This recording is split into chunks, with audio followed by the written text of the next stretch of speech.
Everybody. I'm definitely sorry to have a later start tonight. Sorry, I really can't stand hearing my my voice. I've got tea brewing, or well, the kettle is boiling, and tea will be brewing momentarily. And I actually need to. I wanted to. One of the reasons I'm late is I wanted to try and get dinner taken care of, and unfortunately that didn't happen. So I'm just ordering something in. I'm going to need a little bit of time during the broadcast to pick it up, but I really didn't like the idea of letting it go any later. So we are here. We're going to hopefully finish off the level that I started earlier, and we can see a little bit more of campaign mode. And I will do the usual introductions and all of that. I do notice that there's still some trouble with OBS, and I'm going to be keeping a bit of an eye on that. But I really don't want this to get in the way of doing the broadcast anymore. How you doing, Totally Valken this time? Good to see you. Titan. Anyways, I'll leave you with the Everyone screen. comes to Titan with a dream. Our moon is one of limitless wealth. There are ancient riches here for those with the strength to claim them.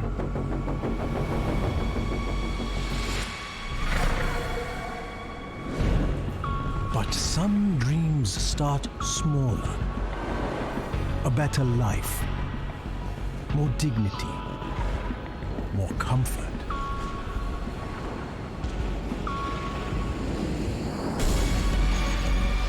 Today, Titan is a place where you can buy those dreams, where anyone can profit.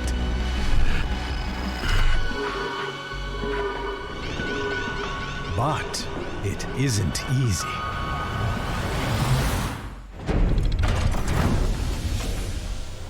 You have to prove yourself here.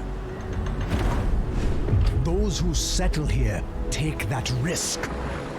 And without their diligent labor, our power grid would fail. Pollution would overwhelm us. And our trade would collapse. It's hard work, but on Titan, hard work isn't enough.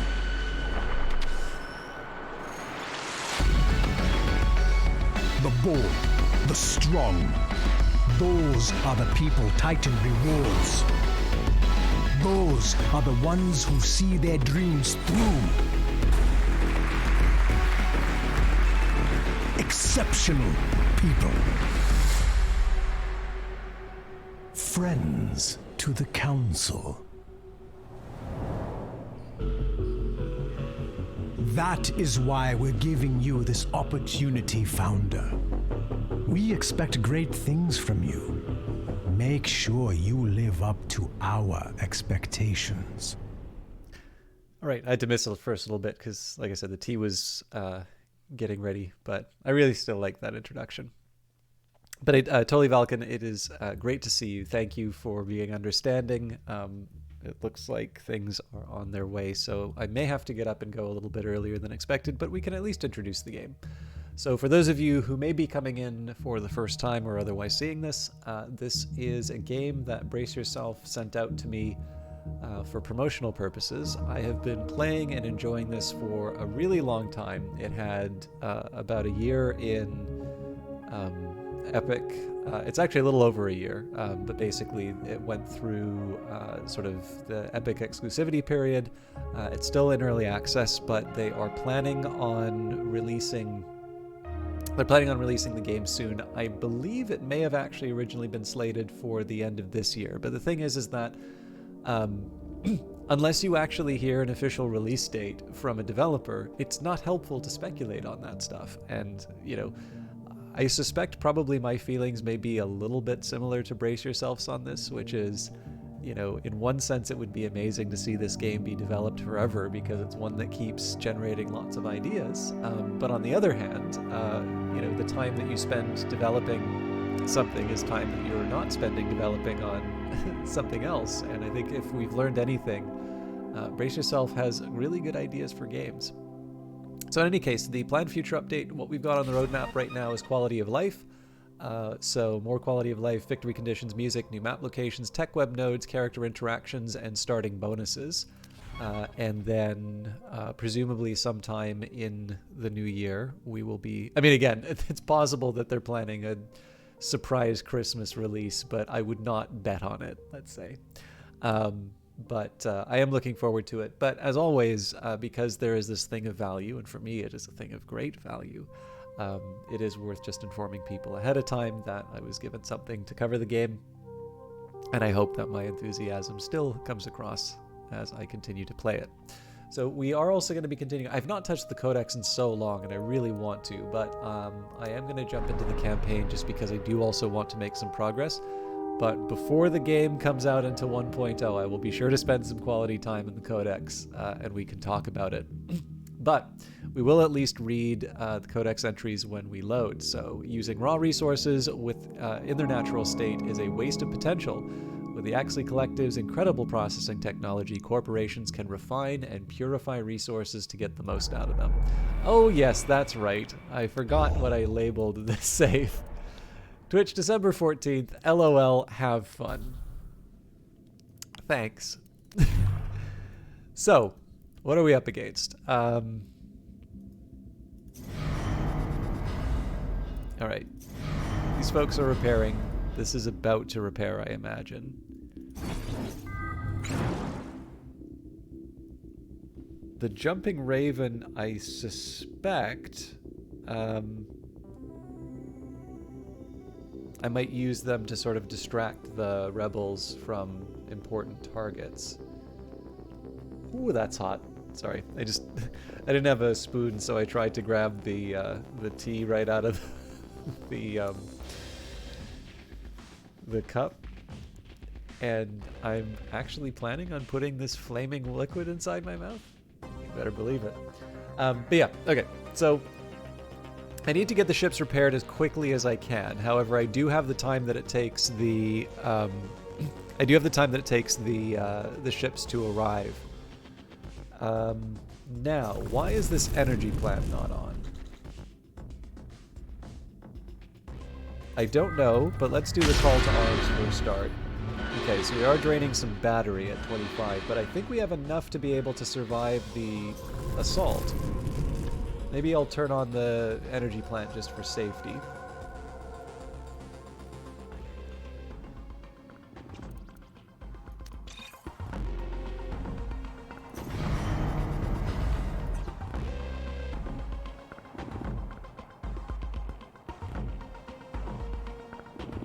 Okay, and that fuel problem seems to be persistent.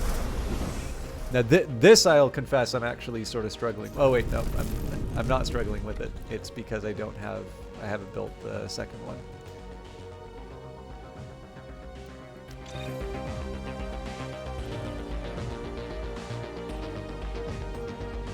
This is a worry though.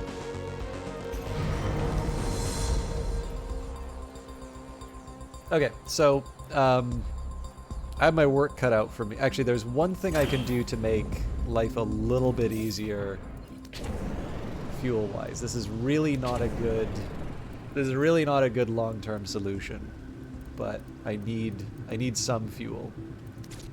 So we'll just get one of those built.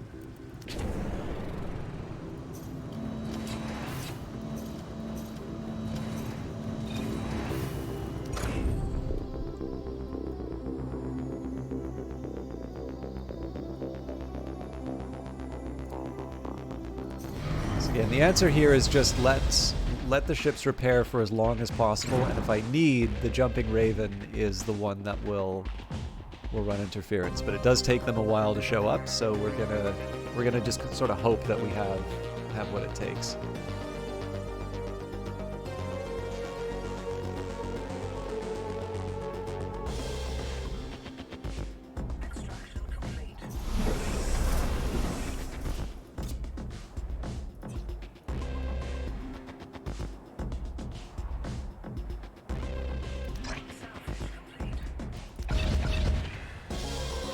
Welcome to Titan.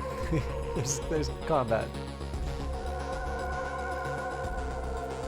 All right. So the big thing that's going to matter here is where the escape starts attacking. If they go straight for HQ, that's good because that means the defense turret's going to be able to handle them. If they start attacking, say, the conversion center, then that becomes a problem. But it looks like they're going into range. So in this case, this is basically a problem that's going to solve itself.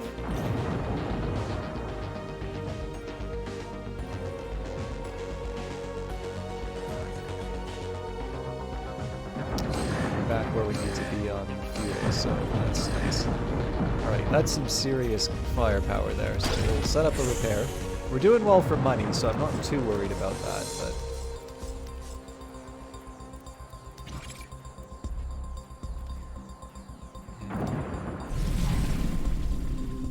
Obviously, I'm laser focused on the things that matter right now. Alright, that's a lot of damage the defense turret's taking. So maybe we want to help it along.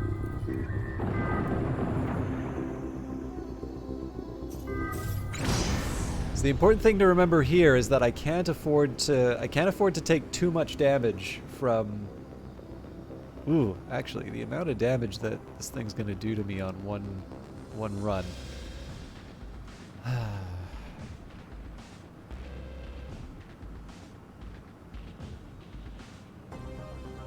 Okay, so there's a couple ways I can break this thing apart.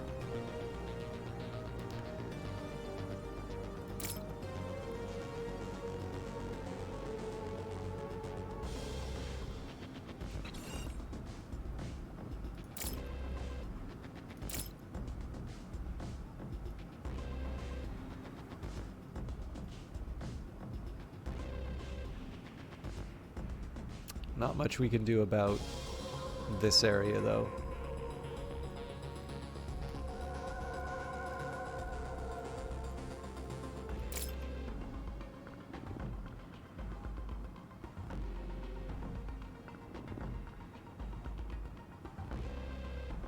In fact, I'd be willing to guess with these, they're probably...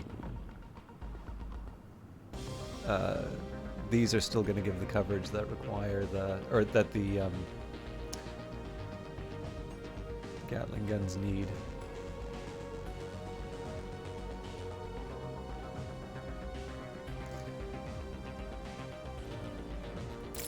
So maybe I go for the life support instead.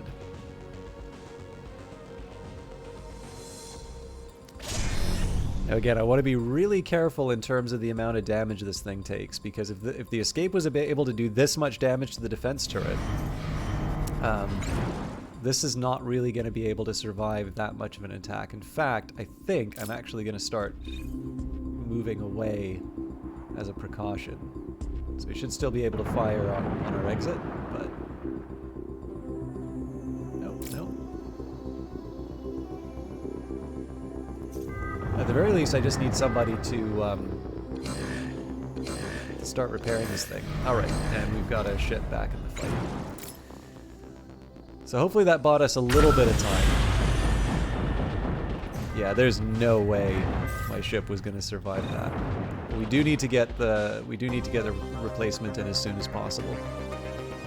Okay, good. We got somebody working on repairs. Scorching drone to the rescue.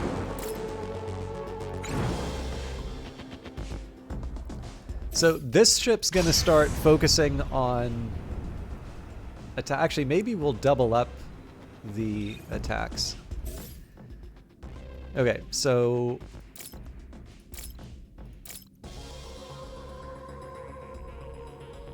better still.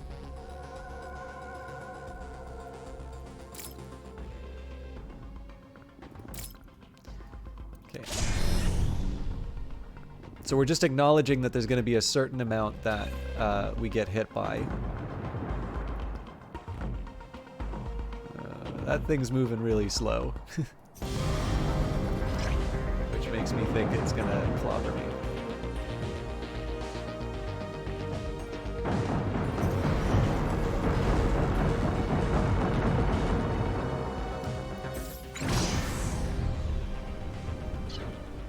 Okay, so we already lost an employee off of that attack. So these are things I definitely need to... I need to get a plan in place for handling something like the escape.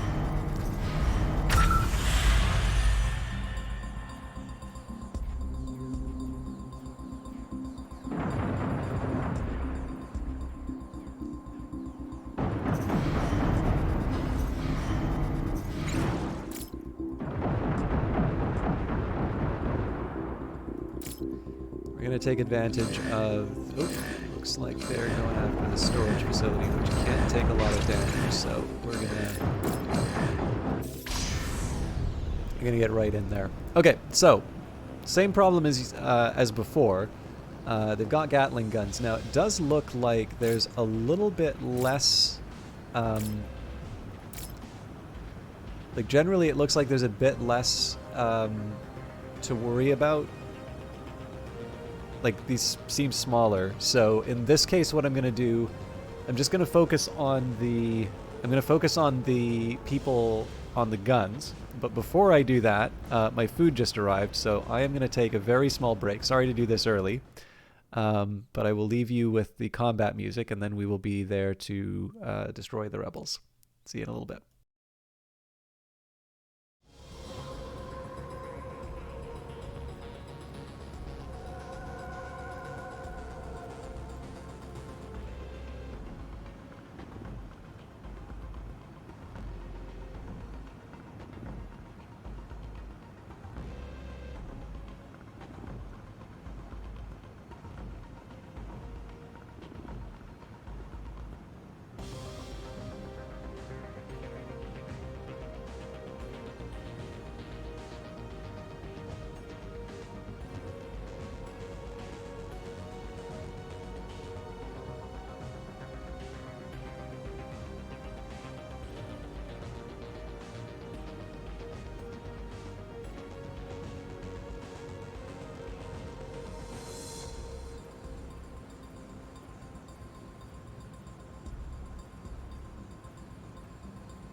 Okay, sorry about that. Unfortunately, none of that time was actually spent eating my food. The order was like, I don't know, there's one item which is correct in there. Um, but I don't know. Let's not let this drag me down. It's just silly. But yeah, just give me a quick second and I'll get myself sorted out, and then we will be back to take out the rebels.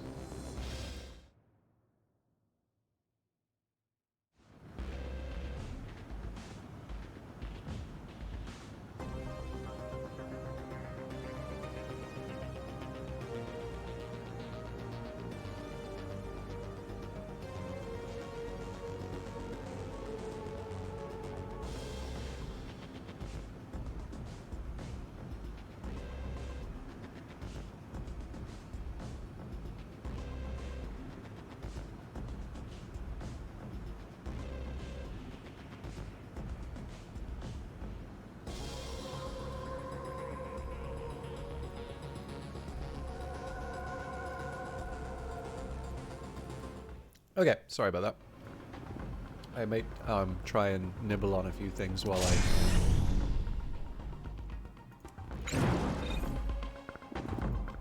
work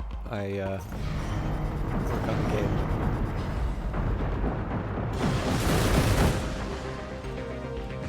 It is a little bit of a drag that I lost one of the employees. But I'll get over it.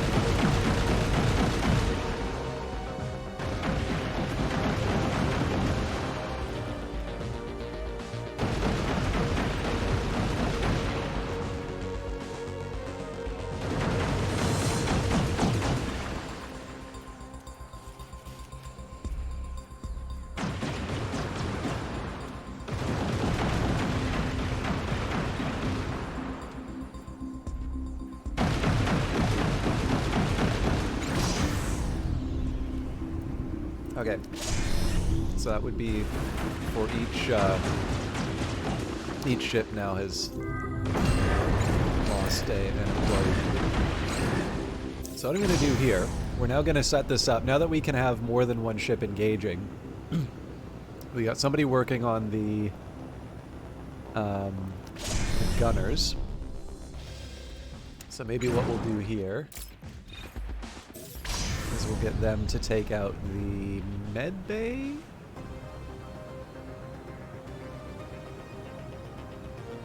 Yeah, let's get one working on the med bay. Actually, we'll put two.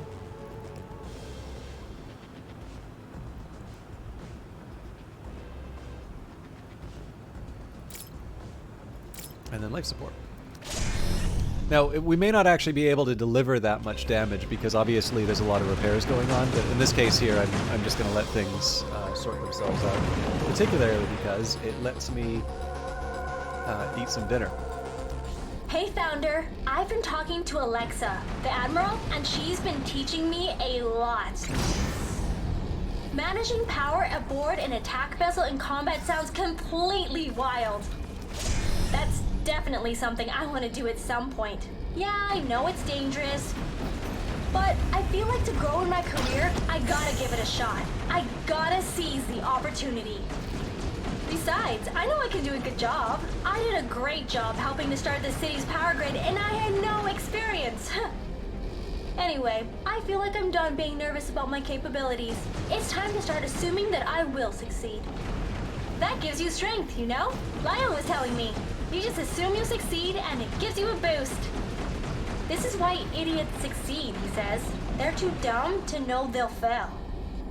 You could adopt the same strategy, Founder. Just act like everything will end up all right. That'll give you the confidence boost you need to make the city something special. Or it will kill us all, but I'm going with option one.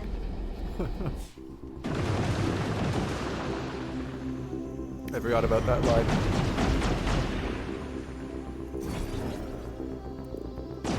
This is a big worry, because that's a relic that I've got here. Looks like the fire's taken it though. But yeah, that was a costly battle for us.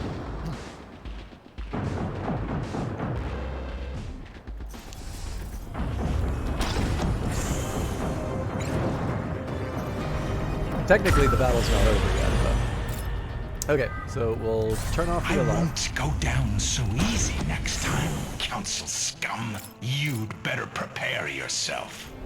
I'm going to turn the Way conversion ahead center of back him, on. aren't we, Founder? So conversion center is going to be so that I can get the replacement crew. And then the plan here is now that we've passed the kind of the rebel threat, our goal is going to be to find those last 2 camps. That'll probably mean that we have to take on another wave, and that's going to be hard to sort of pass. But assuming that we can do that, we don't need to worry about rebel attacks anymore. So it's a kind of a trade-off I'm willing to make. Now it looks like we're losing some battery. What's the best way for me to handle that? I think we'll just let it drain, to be honest. I do need to get some more artifacts to make this sort of viable. So let's go survey a bit. And honestly, let's... oh, 43 points. We can change that.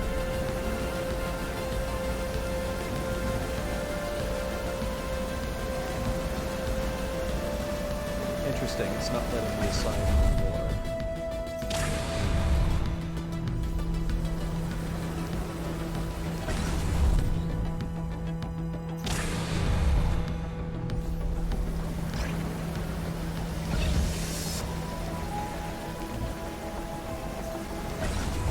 Normally what I'd be doing at this point would be taking the Jumping Raven to go explore, but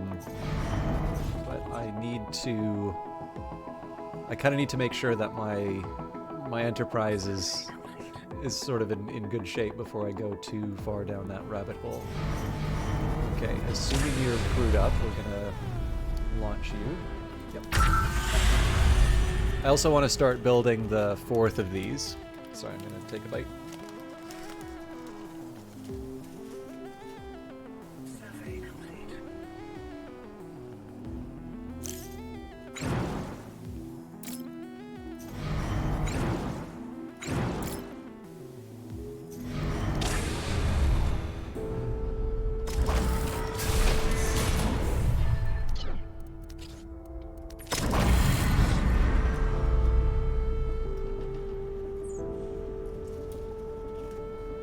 Almost done, sorry.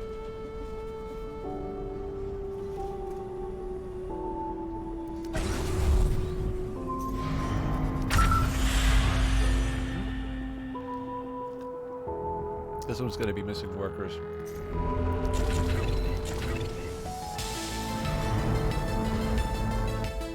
Well, it might be.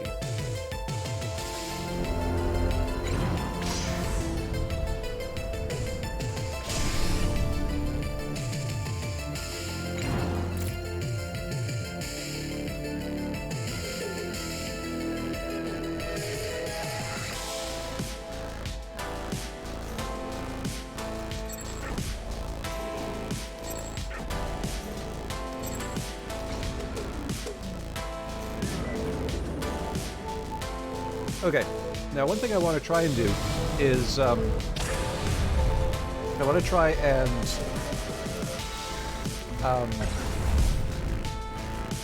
upgrade any buildings that I haven't got up to tier 3 yet, because we have quite a few isotopes, and we're in a position to generate quite a few more.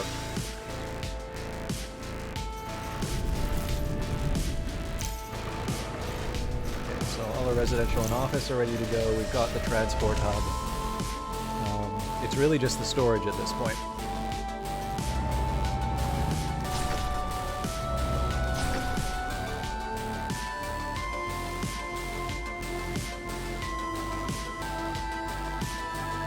And at some point, I'm probably going to want to get the... Actually, yeah, given the problems we've had with fuel, I am going to want to get this command center down sooner rather than later. So let's start... we'll also wind up transporting the goods. Now, I am going to need to put down some kind of power for this as well, but that shouldn't be too hard. That's just a question of getting rid of the. That's just a question of getting rid of the right blocks. I claim this in advance just because I know no matter what, I'm gonna take it. So I figured I might as well get the expenditure out of the way. And I believe we are ready to go with the ship. Yes. So I have one more conversion to do now, and then we can turn off the conversion center. I would like to get another conversion center up and running, but right now the limit to my my setup is power.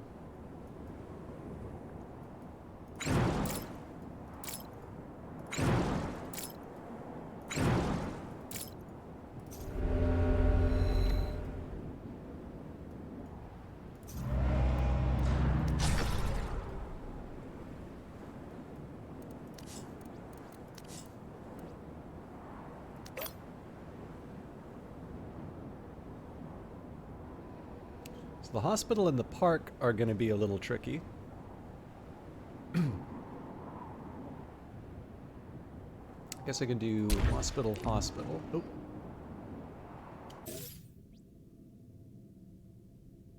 Yeah, that's still fine. Okay, but I need to wait on the minerals.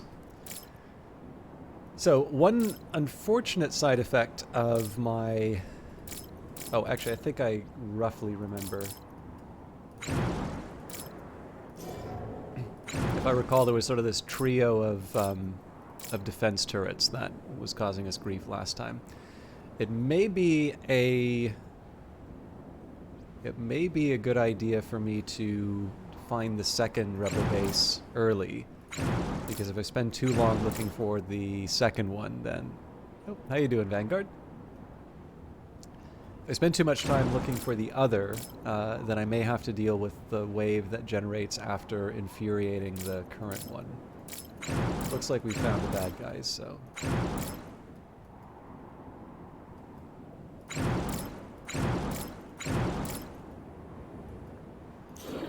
Or maybe not. This looks like one of those ex-rebel camps.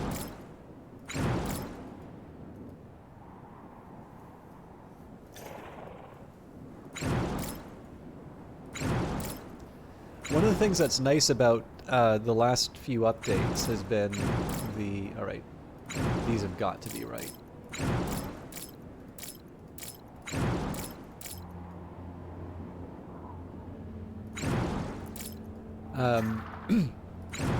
The fact that the rebels now come out of regions where there is like an active rebel presence.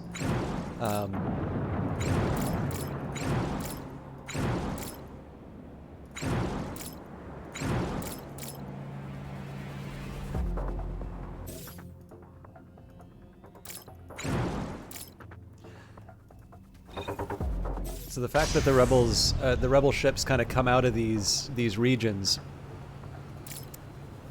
is nice because it means that like you can use the rebel presence, you can use the fact that they're attacking you as a way of sort of identifying where the threat's coming from, and so it makes it less of a guessing game on the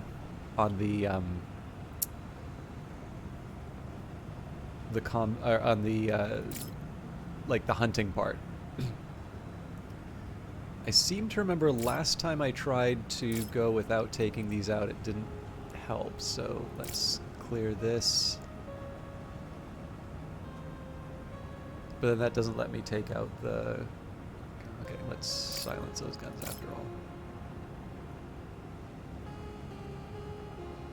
So I figure as long as I take this out, we should be fine.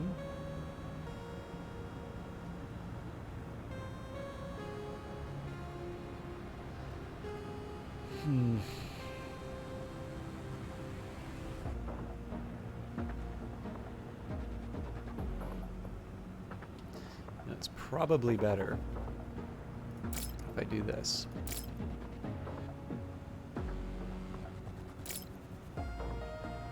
because then it just cuts the power from everything. Oh, but I haven't used number 4 yet. Okay, so if I do one of these and then one of these, that should destroy all the connections. We're probably going to be too late to stop the first volley, though. But I'm doing okay, Vanguard. I ordered in dinner and I didn't get like anything. Oh, that's not true. I got one thing that I ordered. And unfortunately, the refund system is automated, so it's not actually giving me... Like, so it's basically not returning the money that for the stuff that's missing. There's an amount that's returned, but it's actually less than what's missing. So it's sort of like, okay, well, this seems like a decent deal. But it happens, right? No point in dragging down the stream from it. But I'm kind of I nibbled on what I could. But on the other note, though, I got some progress on a job that I was looking at, which is good. And then I got to talk with someone who will be hiring me for something, which is also really neat.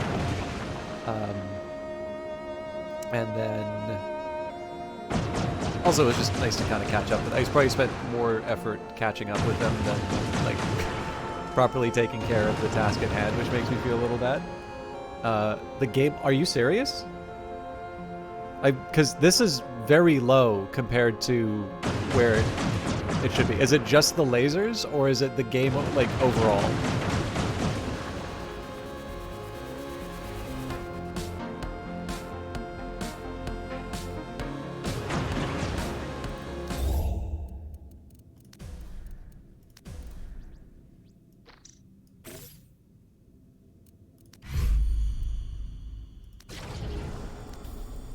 Try with that. I kind of already spent a lot of time manipulating I spent a lot of time manipulating stream stuff, and I really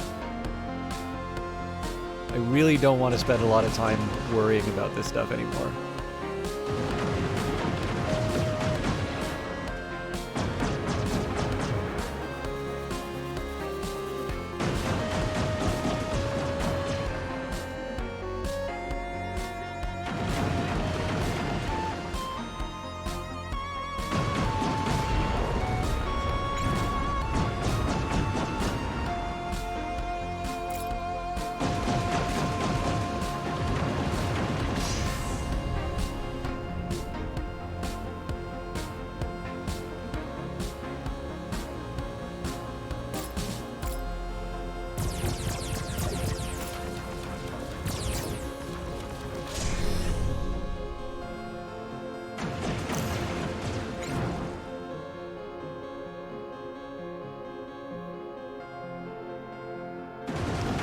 Yeah, no, it's good to know if stuff's not working, but like the last 3 streams have been almost dedicated to dealing with technical problems, and like I'm not gonna lie, like I'm just at the point where I'm like, I don't even know if I want to do this anymore. Like it's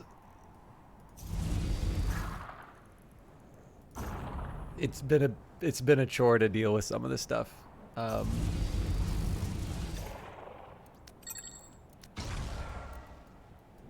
So no, thank you for letting me know, but I'm definitely having trouble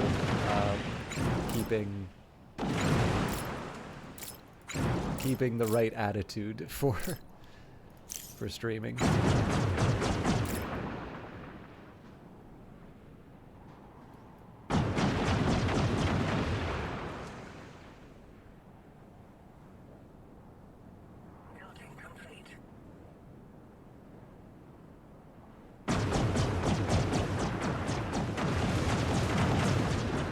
So I'll be interested to see if the Scorching Drone... Okay, it does actually wind up attacking the Rebel turret. That's a nice touch.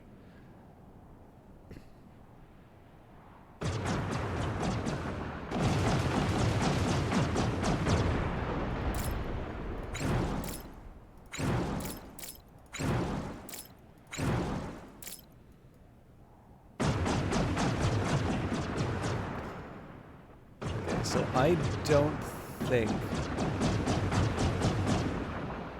Well, okay, there is one last thing I can do. It's a risk.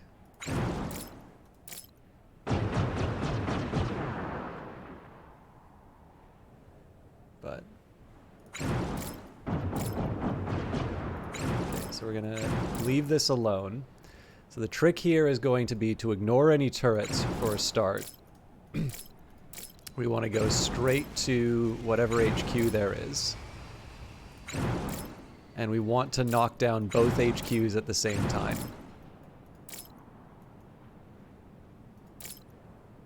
So I need a relatively fresh ship to be able to do that, because we're going to be flying through all their defenses.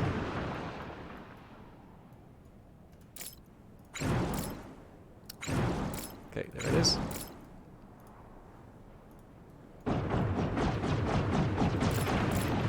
Oops.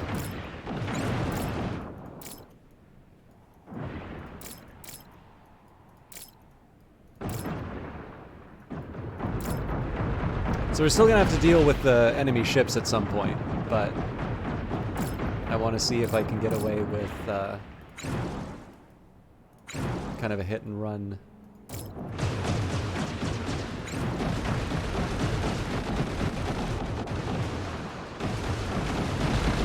So this one's got to go.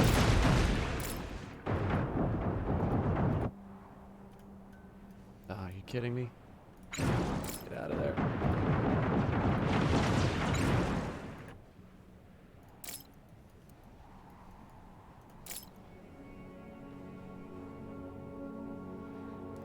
Okay, I was hoping we would go without losing an employee, but...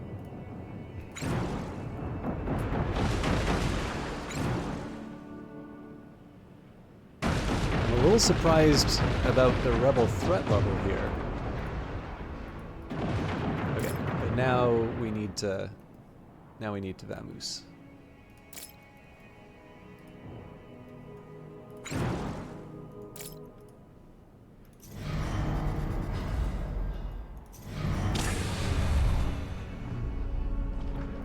So building another one of these things is kind of a moot point at this point, right? Because we've already defeated the rebel threat. But it will be helpful to have more. I don't even remember if this is how I built it, but this is how I'm building it now.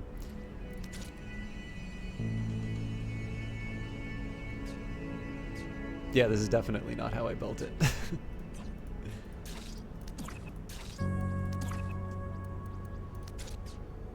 Oh, too many people dying.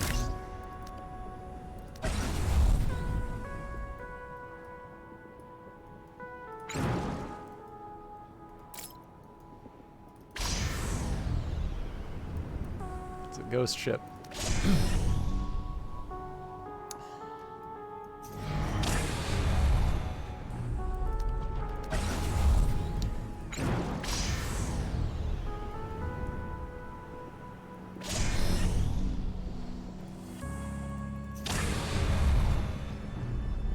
So this gives me a rough idea of what I need to do. So let's them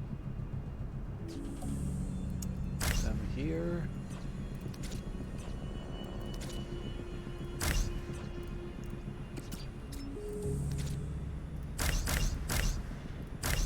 So the main focus for the next little bit is going to be on getting the sort of getting the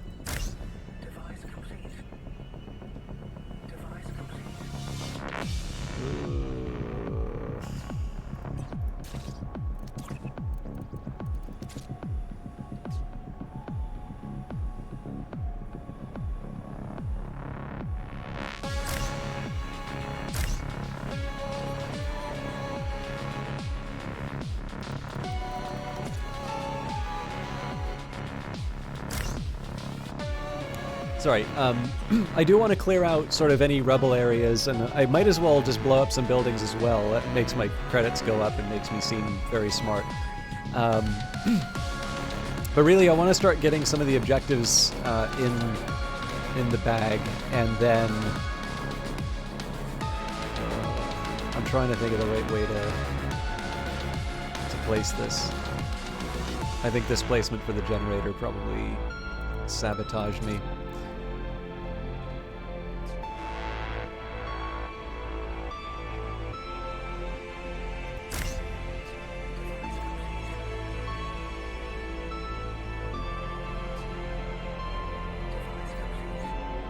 Yeah, I mean, this will do the trick. Okay.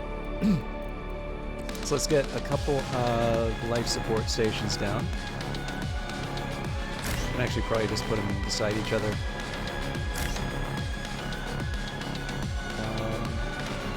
Oh. That was foolish.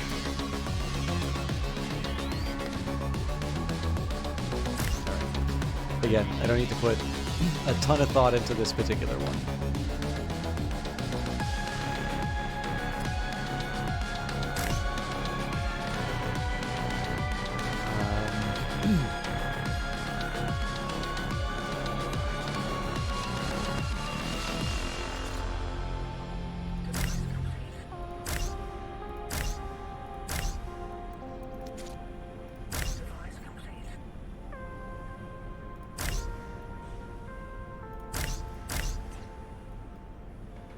Then I'll put down batteries, and I think that should do it. This is definitely not the ship I would normally have built.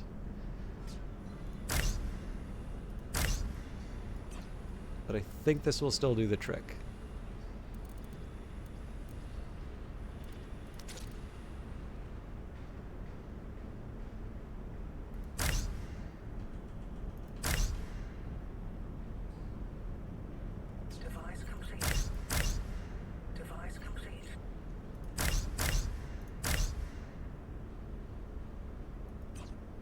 Yeah, I mean, it's a bit of a mess, but...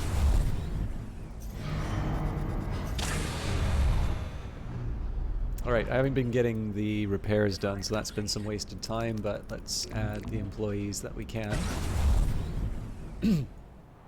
Not really a point in building any more shipyards in the current state of things.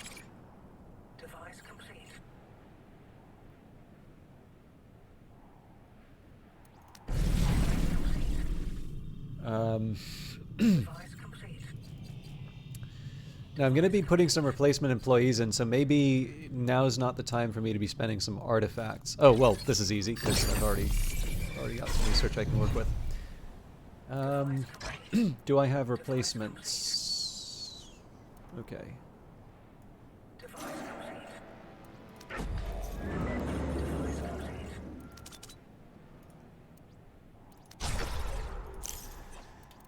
We're ready to put down an energy pylon. Okay, so the overall design for this was get the energy pylon hooked into the grid. This is going to allow us to build another fuel turbine in this region. This will enable us to turn on the energy plant. The big thing that I need to be focusing on now is getting more artifacts. Now that's not really going to be happening in this region. There's not a lot of ruins for me to take out, and I probably eventually want to figure out my mine. The ruin monument will help me with influence as well. But yeah, right now the thing that's holding me back is power. What will be holding me back next will be artifacts, but maybe we'll worry about that when the time comes.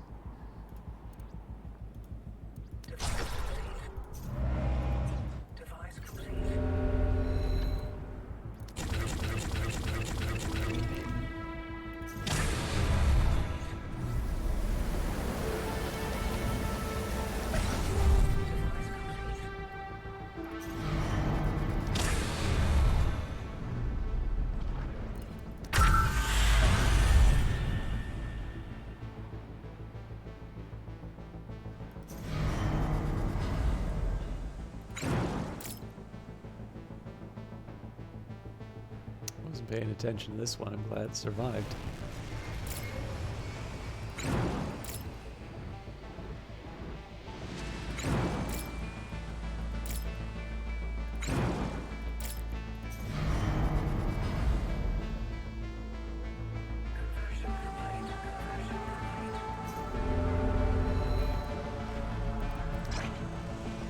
Getting a bit dirty in the conversion center, but I think we'll be okay.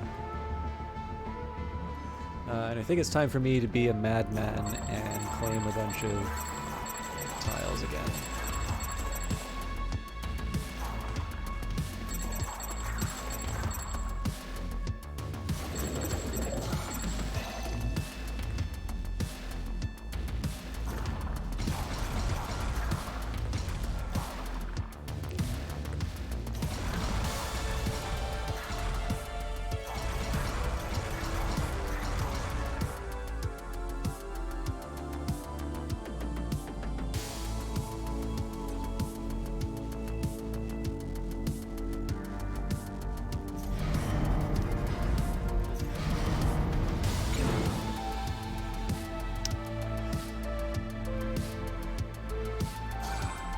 I can see some sense in digging up the ice.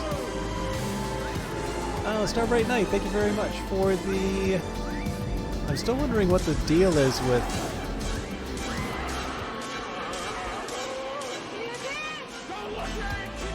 Interesting.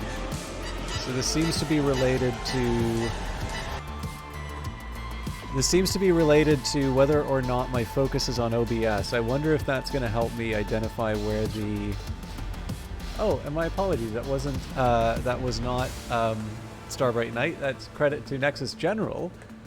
Credit to Nexus General for gifting Starbright Knight. Thank you very much for doing so, Nexus General.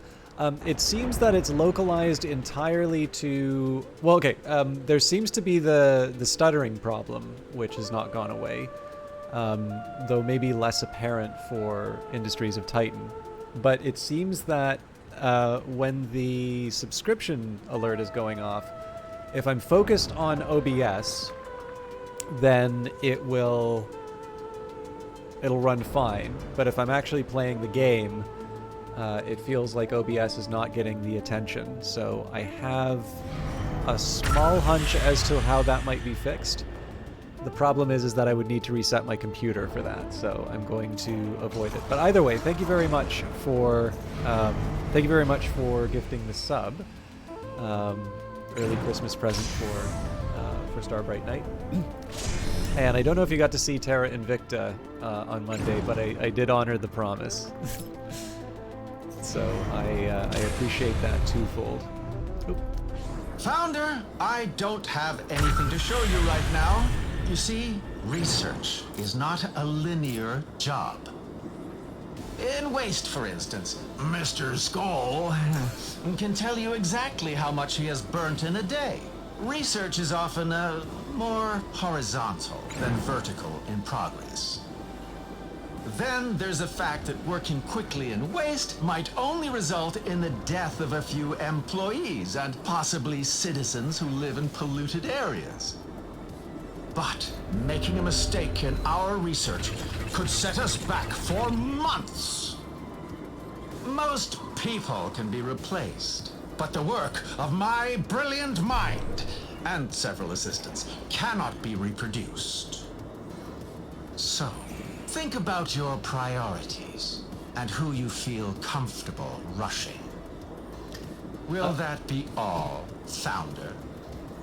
There should usually be a VOD. I usually put those up on YouTube, but within 2 weeks they're usually on Twitch. But I will say you're probably not missing like all that much, so you don't need to go out of your way. But I'm glad your trip kind of came through well, and I don't know. I feel like I made slightly better choices on Terra Invicta on Monday, but I'm still kind of playing a bit of catch up, which is, I guess, a little bit like Industries of Titan. So there's a few more ruins here than I was expecting. One thing that is nice is the 2 artifact patches, which I sort of neglected before. In fact, one thing I can do with that is donate credits to the council. That'll give me enough for at least one of them. And that's going to help me in terms of converting when the time comes. I suppose the only question now is, do I want to try and deal with that cluster of ships sort of somewhere up here with all 4, or are 3 ships enough? I think probably we'll wait for the Vehement Rhea to be repaired. But there really is no excuse for me to ignore a new fuel turbine, so let's think about the best place for that. Pretty much any of these will be good. I think maybe tucking one in here and then seeing if I can get away with... I guess I'd have to put him sort of down at the... Oh yeah, I can't put him at the bottom.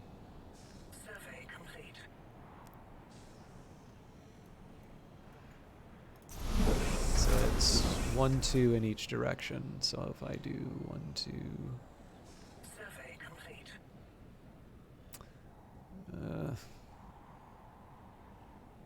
It's not ideal, but I can probably support 2 fuel turbines in these 2 areas. They're gonna sort of pick each other's pockets, but not enough to like freak out about it.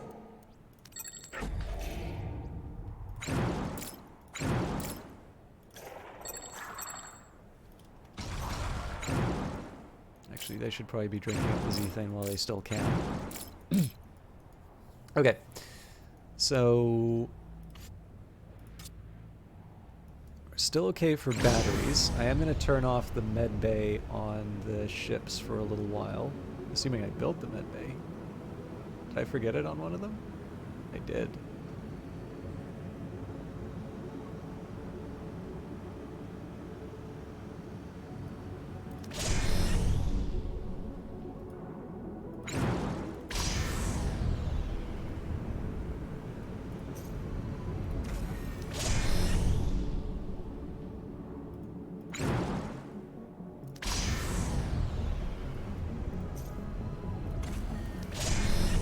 Again, my hope is that I only need to use these in for one engagement and then they're done.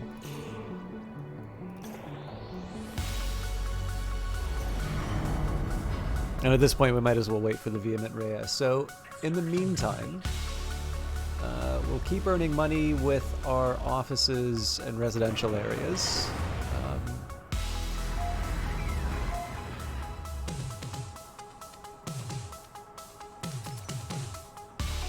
Looks like I can build the other hospital. And then I'll slowly follow up with the park, but it looks like that's going to take a while to get everything handled, so we'll wait on that. Actually, maybe that wasn't the smartest choice because I still need to be able to build the fuel turbines.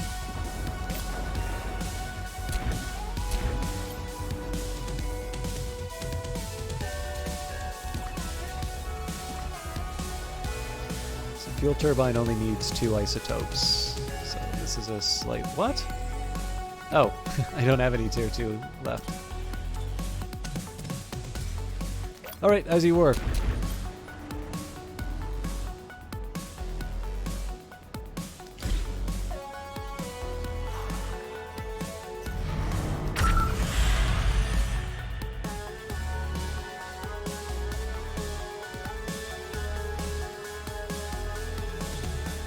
Now I can choose to go after the rebels whenever I want. You'll notice because rebel camps is now at 0, I don't have any threat. They're not going to come after me.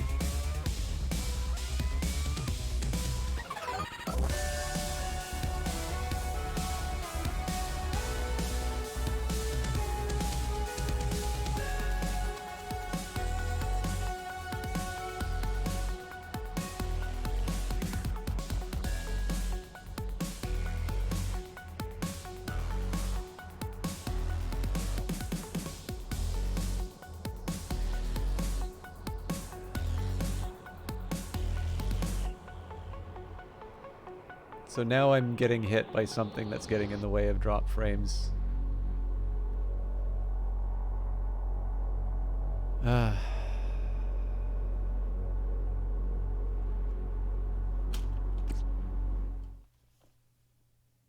sorry, guys. I don't know what to do.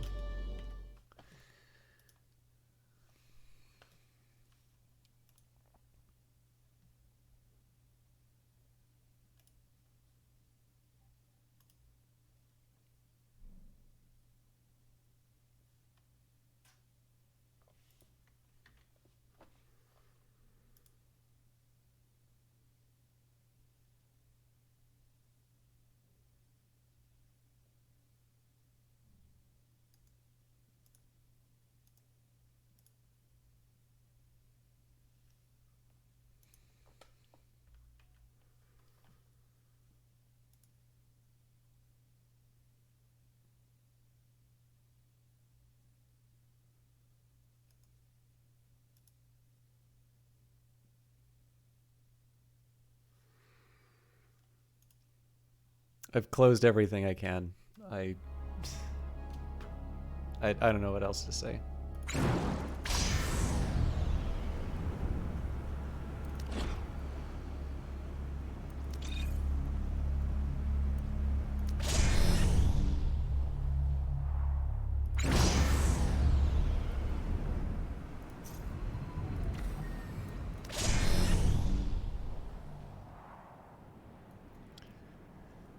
Okay. So until the conversion center gets cleared, there's not much we can do about the employees. I'll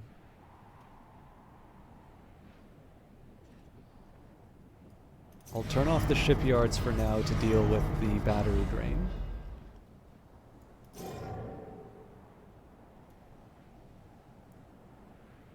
And the higher priority right now is to get the fuel turbines built. So I think... Well, I don't need to worry about building anything else, so the influence... I'll probably save up for the ruins anyway.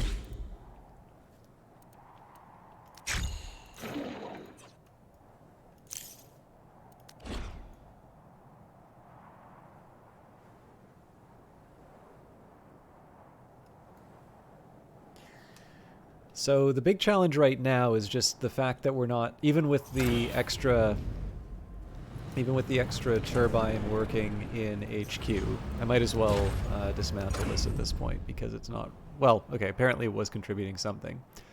But we're still running into the same problem. Basically, we're getting brief brownouts. But that will be solved by building the new turbines.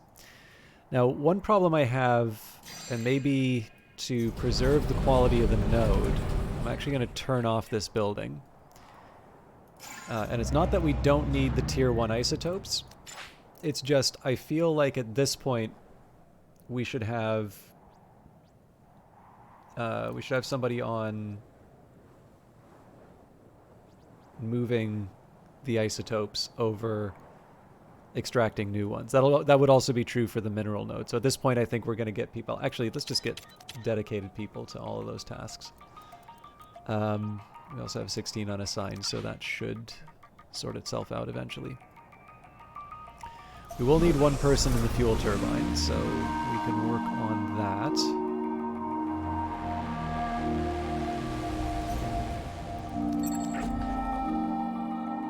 And then with another 30 influence, we'll be able to clear out the the 3 ruins with the artifacts.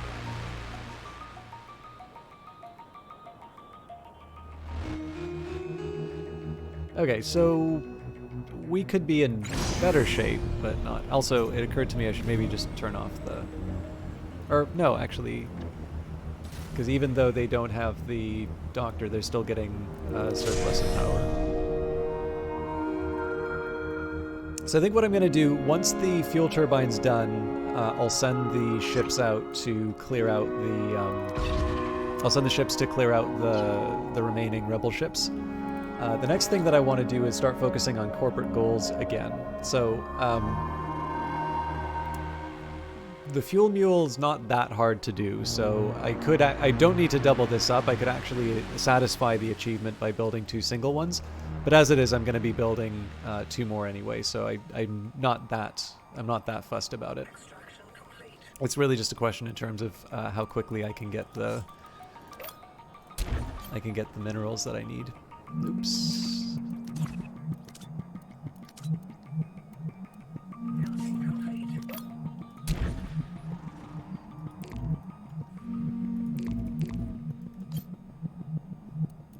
So what's the story there? Oh, not enough minerals, of course. Okay, so this will be connected. Same story with this one. We're going to have a bunch of upgrades to do. We probably won't have the isotopes to get it finished right away. That's going to mean that I'm going to see that achievement sort of fade in and out. Now, science labs, normally what I'd like to do with science labs is just double them up, but because they want 6 of them, this is going to be a little bit more of just being able to put them in places. The ideal is to not, like, waste space. So, like, this is a good place for a science lab, this is a good place for a science lab. Essentially, anything that wouldn't have supported some other kind of building is a good candidate. I don't need to worry so much about workers right now unless it's an achievement, because I'm earning significantly more than what I really need. But I may want to think about what expansion looks like for my residential areas. But as far as the sort of tier 1 to tier 3 area is concerned, that's really just a matter of building the right buildings, and you know, we can call it a day there. Tier 4, 60,000 fuel is quite a bit. The fuel silo, I can't remember what a top tier fuel silo needs. It's 3,000 on their own, so that would imply building 20 of these. 20 is a lot, so I'd ideally avoid something like that. But we'll see where we are in the playthrough. The thing that's nice about these is that they don't require pylons, so I can sort of make a field of them sort of in this general area, and I wouldn't need to worry. I would need to worry about like a rebel attack, but we've gotten rid of the rebels, so it's a lot safer for me to be able to build 60,000 fuel worth of turbines, or of not turbines, of storage. Now, 10 fuel turbines is actually going to be a bit harder, and it turns out that we do need more citizens. So, I kind of want to build in this area here. I might build a command center to... Does affect residential now. I'll think about that. But I know I definitely want to expand down here at some point.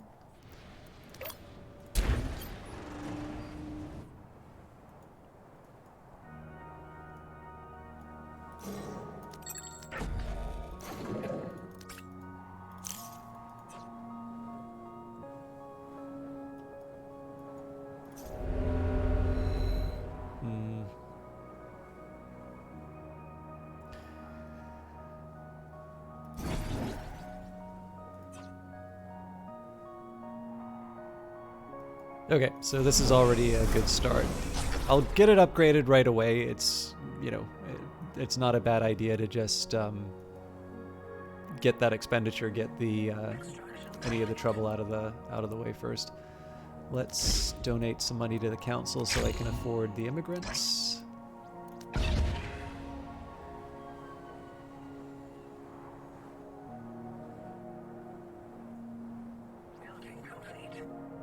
Oh, no, we're out of a living space. Okay.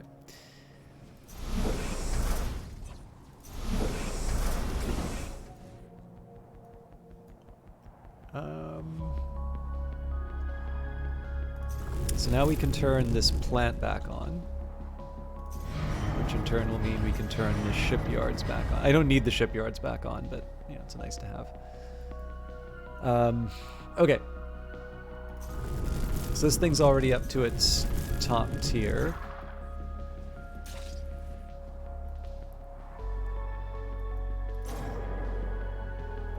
The fuel situation is going to get a little wacky for a small period of time, but I think I'm just going to have to live with that. Let's go hunting rebels.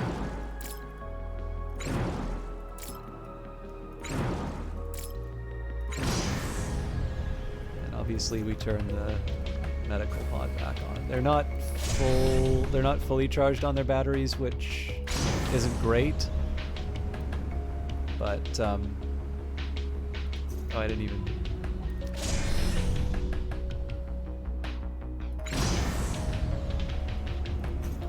Yeah, I'll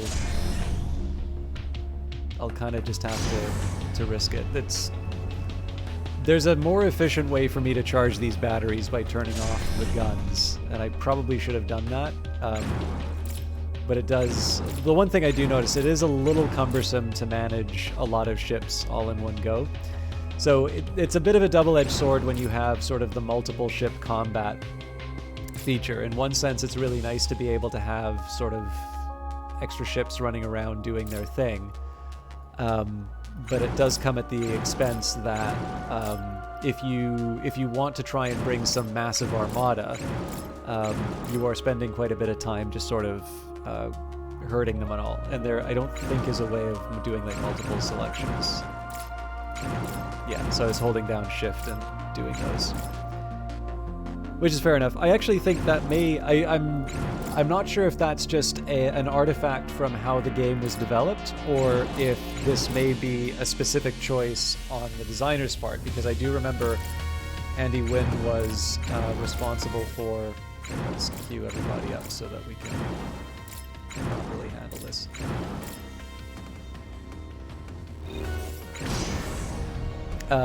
But he was responsible for a really interesting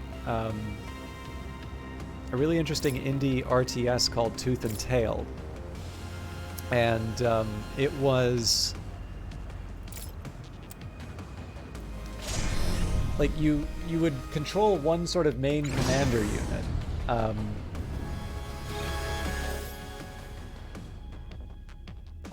don't remember what I was targeting.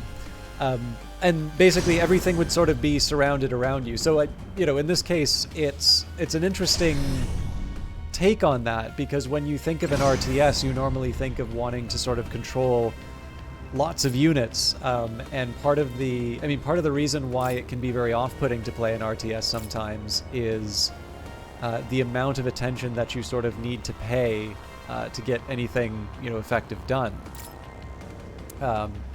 So in this case, it's a little hard for me to tell if the single control is, again, just an artifact of how the game was developed and how it sort of wound up taking shape over time, or if there's just sort of a specific philosophy behind what is sort of, fun to do and control, and that the idea of sort of taking care of one thing at a time is just sort of a specific, like, essentially there were alternatives tried, and in the end, if you were to try and do it any other way, it would wind up even more confusing and upsetting.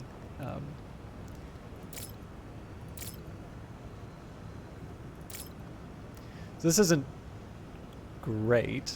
I suppose I could try and take out the... Oh, I kind of have to, actually.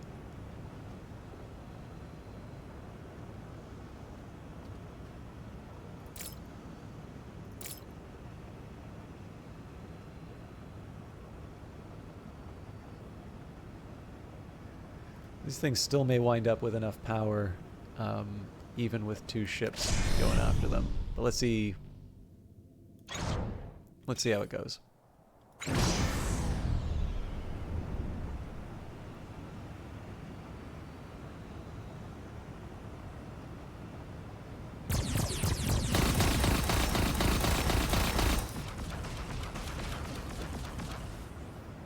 Okay, so that's one set down, but yes, this was sufficient to keep the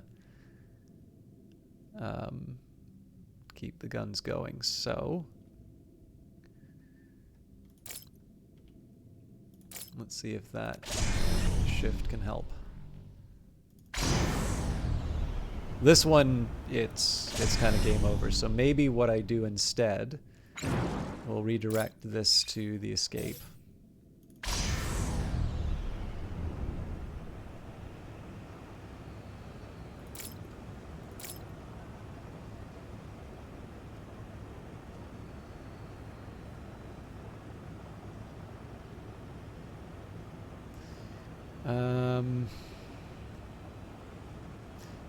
It might be a little bit easier if we also get rid of the batteries.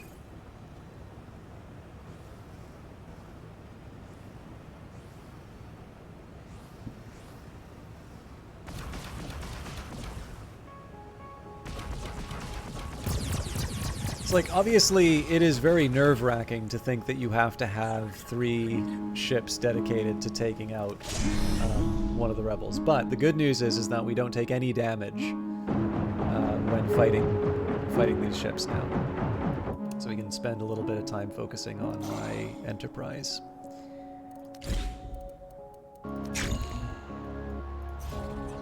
Don't have enough people to be able to clear out the isotopes patch, so I'm going to just leave that be for now. I'm a little bugged that it's taken this long to work the fuel turbine.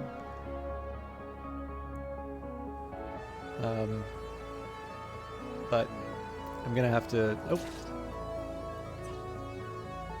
Yeah, I'm just gonna have to live with that, I think.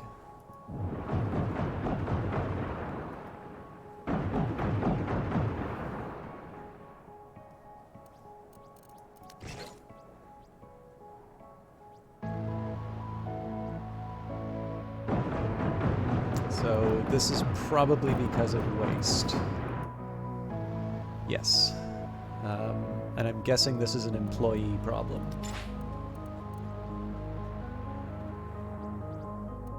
Yeah, there's just too many waste jobs. So I'd like to dedicate some more people to waste, but I'm going to do that when I get a little bit of a larger workforce going. Okay, that's an important development. So we'll connect these guys. We will upgrade. So we've got 3 total upgrades to follow through on. Now, as for the rest, let's say... Founder, we need to talk. I've been conducting an efficiency review of your advisor offices and... well, the waste management team is not working optimally. That's an understatement, actually. Vern allows his subordinates to self-manage. He doesn't check timesheets, doesn't give performance reviews, doesn't hold regularly scheduled one-on-ones. I tried to confront Vern about it, but he started ranting about work philosophies. He's doing all of this on purpose. It's a management strategy. Look, there are a limited number of worker management philosophies which are proven to increase performance, and this is not one of them. Letting workers manage their own time sounds good, but it doesn't work in practice. If Vern won't start leading with a stronger hand, Founder, I think you should start headhunting a replacement for him. Okay, I'm gonna...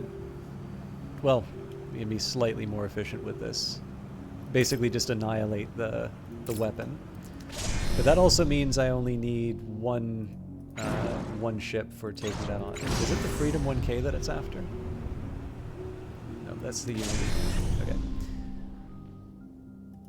So what I'll do here, I'll take out the Freedom 1K.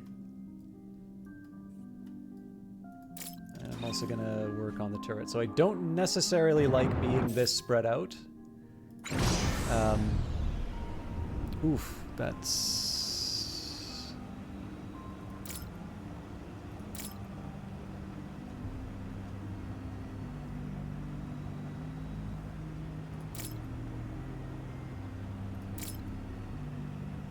that almost completely... nope, that, sorry, doesn't quite do the trick.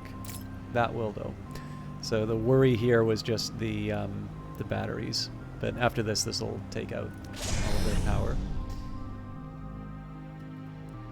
So yeah, this is a little bit of a questionable strategy because I'm all spread out, but this should clear out the turrets and such.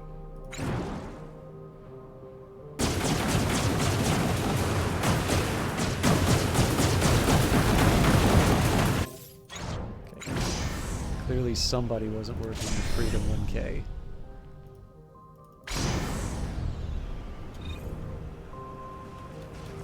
There we go.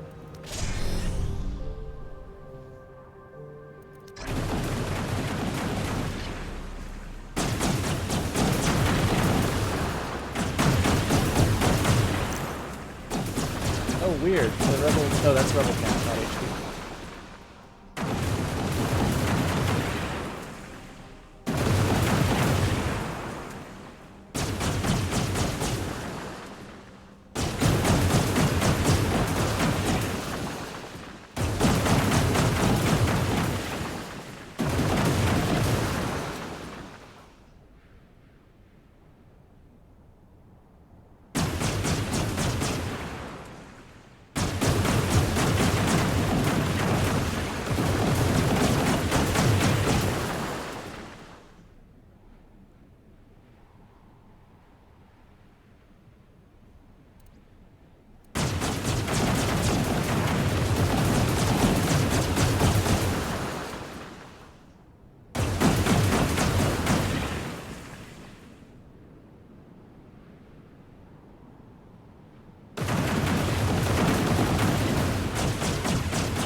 I can feel a little bit better about spending the artifacts now. So smokestack pollution maybe.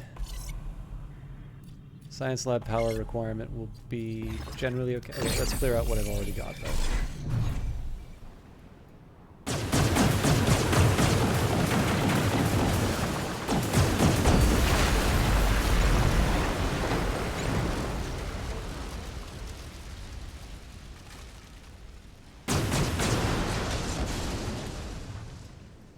So everybody's kind of gang up on this one, and then that should be the last of the rebel ships.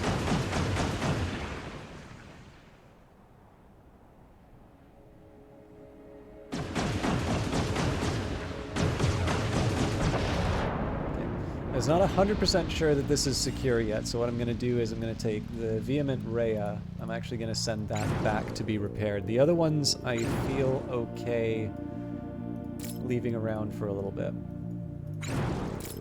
Unfortunately, it doesn't look like they start attacking other buildings on their own.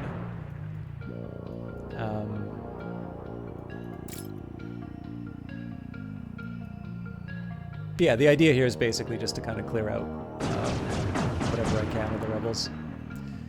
Again, there's no penalty for doing these attacks now. It's sufficient to, like, the rebels don't get more enraged the more buildings you destroy. So in this case here, this is really just a little, you know, this is just being mean for the sake of amusement.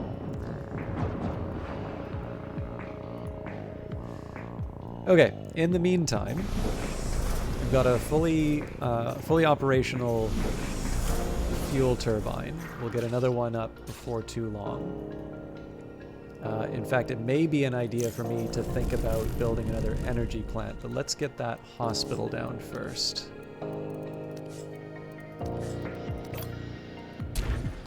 I figure the combination of hospitals and parks might make the command center tolerable to people.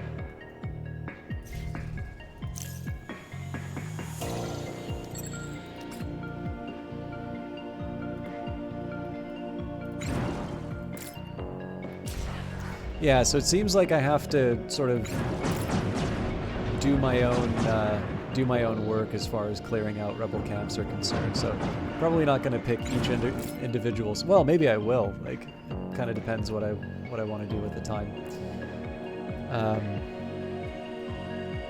But for now, just I'm gonna again going nuts with the fuel turbines is more about the fuel mule achievement. And from there, the question really is, what do I want to do with the, like, in one sense, I just want to get the objectives done as quickly as I can. But there's obviously a few things that will make it easier for me to achieve that.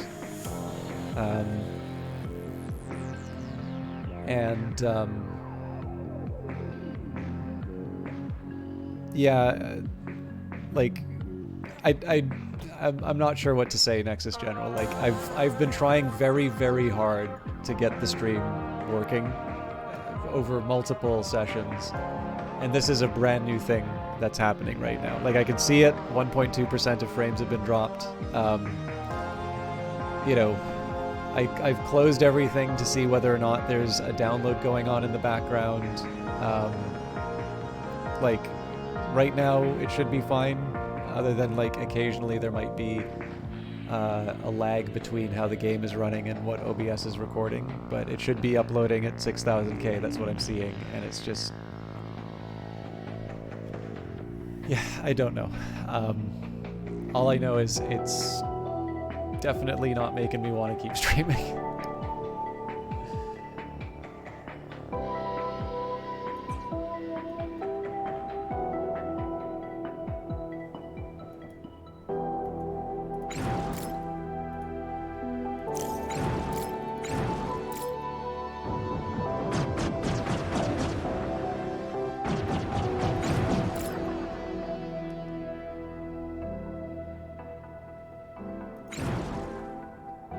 Yeah, I mean, like, obviously, too, like, you were nice enough to forgot to gift a sub to the channel, so like I'm conscious of the context where like it would be pretty rude to, you know, oh thanks for the sub, see you never.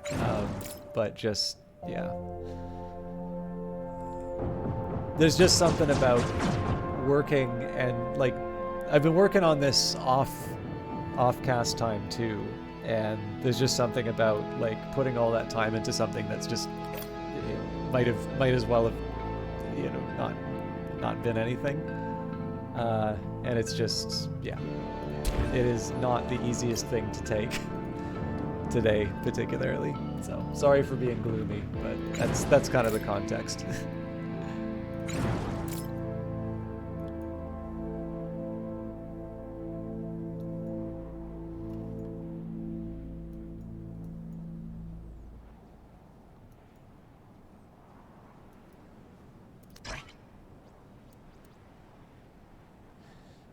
I think I'll grab resources from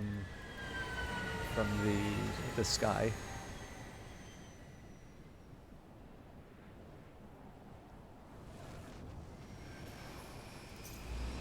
Yeah, no, I appreciate that. But I mean, like, I don't know, consistency is a thing. Like, I do worry when I'm obviously not having a good time, because that can potentially reflect poorly on the game, and that's the last thing that I want, especially for a game like Industries of Titan.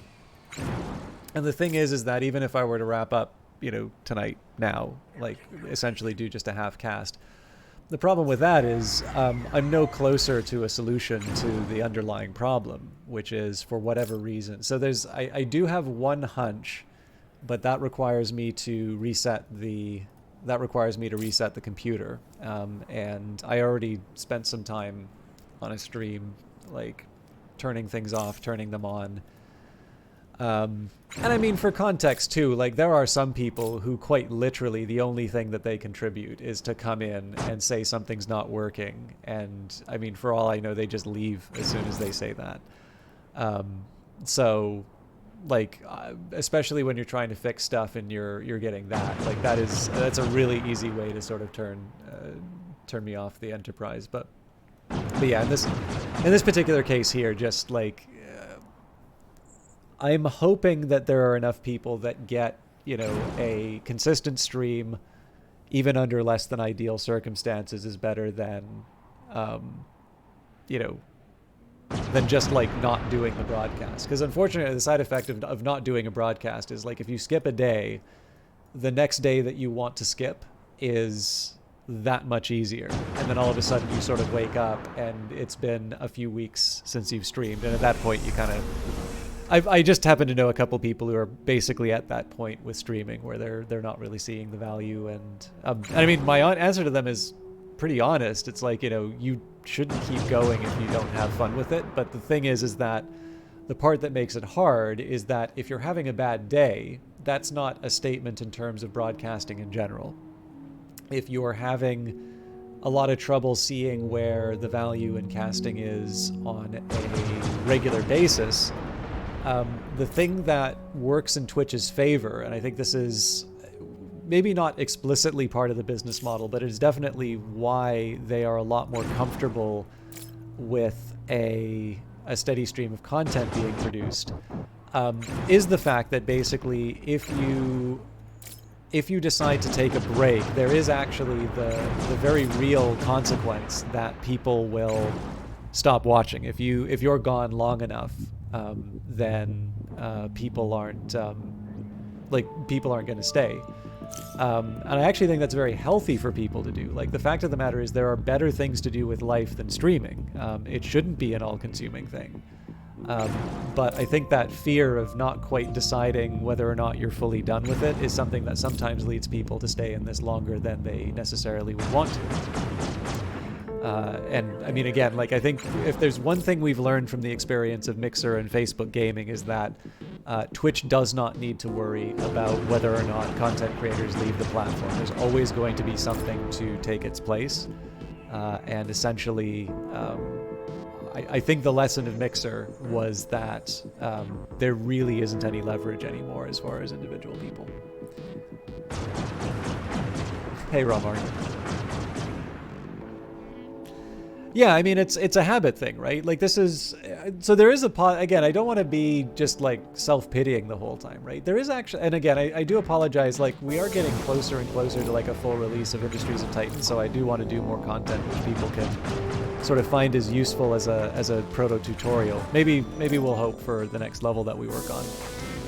But there is a positive spin to put on this too. Like one of the things that I did, this is a positive thing from this year, is I was reflecting on the amount of time that I was spending on streaming and the fact that like unless it was something like a power outage or I was so exhausted that I slept through an alarm that I set to do streaming, I will be late to streams. I will have difficulty, and there will be days where I just suck. Like that, all of those are things that can and do happen.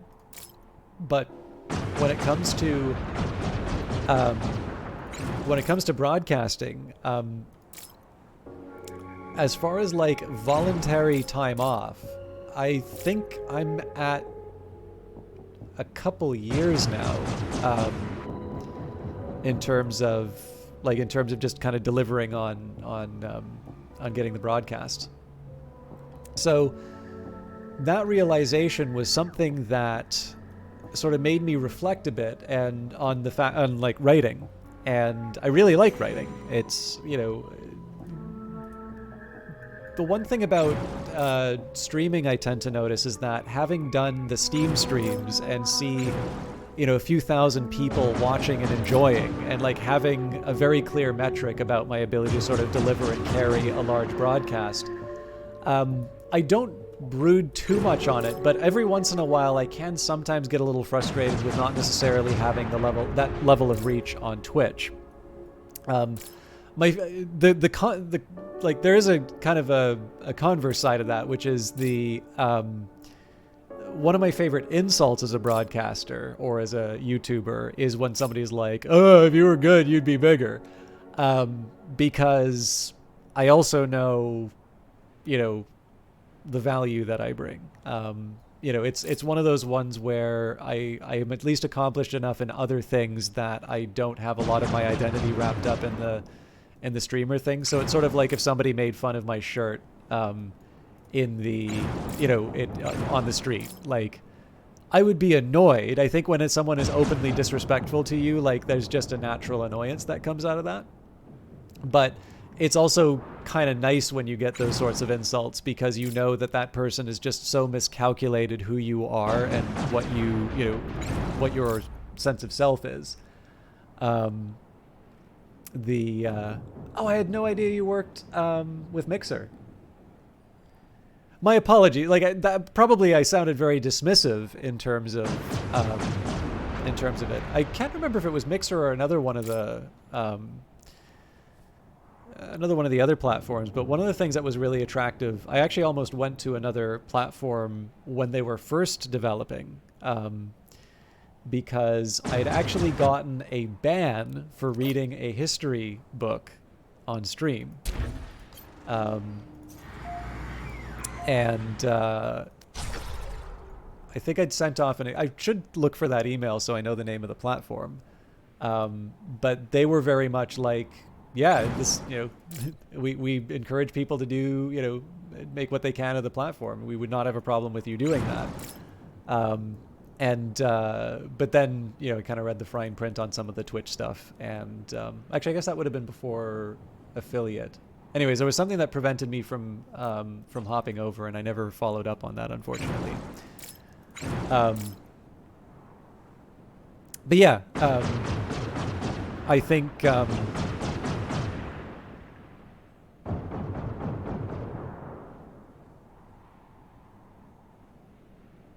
Oh, that's a shame. Please don't take I'll ask the question because I think it's nice, or not. It's interesting to me to ask the question, but I do so with the knowledge that there are things that people either don't want or can't talk about.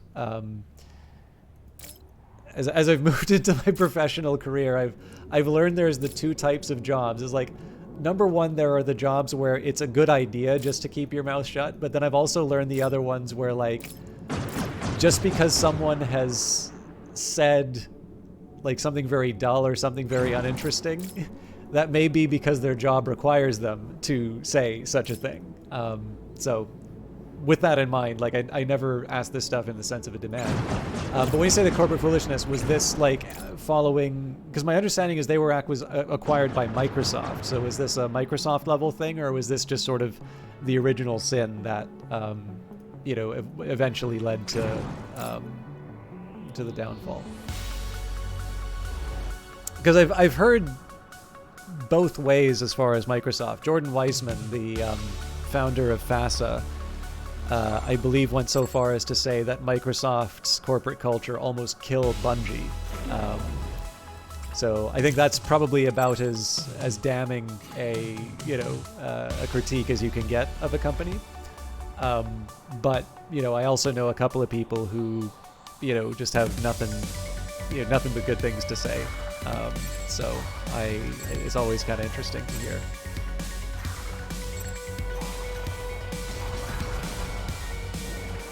But yeah, I mean, to the other point too, like I don't like, where I can, when I talk about stuff, I try to be as honest in my assessment as I can on things. But I also sort of know, especially for some of the stuff that I write, I know that like we're not very good readers now. This might be the Twitter effect.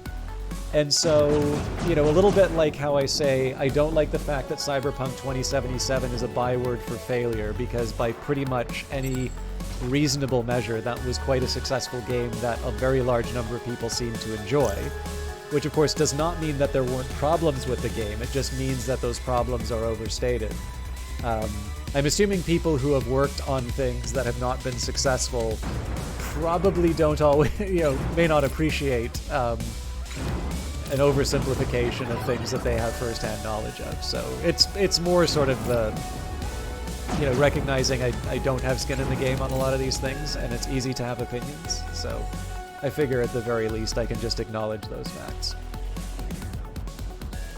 But anyway, sorry. I did want to talk about sort of the positive side on the habit building. And for me, like, again, I don't do the gym. I've actually fallen off. I do have an Apple Watch now, and I've noticed that I've spent more time on the Fitness Plus app, which I actually think is quite good. But one of the things that I sort of reflected on was that when it comes to like a sense of self, when it comes to the things that I value the most, like I really do like writing. And it's one of those things where, like, I have the metrics, like not a lot of, even when I get like a name, and there have been a couple of people who have a lot of reach, who have very kindly shared some of the stuff that I write. And the thing is, I've never been bothered by a lower readership. I would like a wider readership, but it's never something I've ever once felt bad about. Because like writing itself is like, writing is the end. And I suppose there's sort of a sense that I can kind of pick it up and put it down whenever I want. But what had kind of occurred to me was that I had spent all of this time being consistent in terms of Twitch. And yet this thing that I sort of think is maybe closer to a core value for myself, I didn't actually have the same consistency, right? Like I don't do writing 3 times a week for 3 hours or more. And that seemed like a very strange set of priorities, right? To claim that this is this one thing that's actually very important to me and I get tremendous enjoyment from. And yet the other thing, which maybe, again, I don't dislike streaming. It has its frustrations like anything else, but maybe something that I don't cherish in quite the same way, I had developed the sort of the habit for. And that was a big motivator. I have a spreadsheet still of, since I guess June of this month, every single day, I've gotten some writing in. And so, yeah, I mean, if you look at the gym thing or that, the biggest thing is just, for me, I found the nice side of it has been to focus a little bit less on failing to meet the goal. And again, this is as much a statement of my, my way of thinking as it is like a general, I don't know, does this count as a life hack? Is that what the youth of today are saying? No, like, I don't know how generalized this can turn out, but what I did find was that once I was able to sort of frame it in those terms, to be able to say, well, here's your stated preference, here's your revealed preference, do you think that's right? And that was sort of sufficient for me to put the time and effort into building that habit again. And I'll do the same. Actually, the one thing that's nice about the Apple Watch is like I'll look at my resting heart rate, or I'll look at it does like an estimate of VO2. I don't know how accurate it is, but I'll see those moving in the wrong direction, and I'm like, yeah, I should probably at least go for a walk. And then it's like, well, is it really that hard to do HIIT in the morning? And yes, when it's the half-hour HIIT and it's like Kim or Jamie Ray doing it, I swear they are trying to kill me. Or no, Anya. Ugh. Anya on Apple Fitness. That is a lady who wants to kill me. But anyways, for me, that, basically looking at the revealed preference is kind of that for me was the way I was able to sort of frame things in such a way that I actually was able to take the action that I needed to take. Mix of both. Microsoft wanted to create a streaming service that could be monetized into some kind of subscription service where Twitch embraced the donation and sub option. So Microsoft killed Mixer's ability to generate cash flow due to wanting to fuse it with other services that they offered. Mixer, for its part, was trying to be different to Twitch, and it was far too stringent on its rules, which made it difficult for streamers not to break the rules. Microsoft's corporate culture is amazing, but the Mixer team did not want to adopt it, so it was a clash of how things were to be done. Mixer was doomed to fail when they started paying streamers ungodly money to come over, while leaving small streamers. Yeah, no, that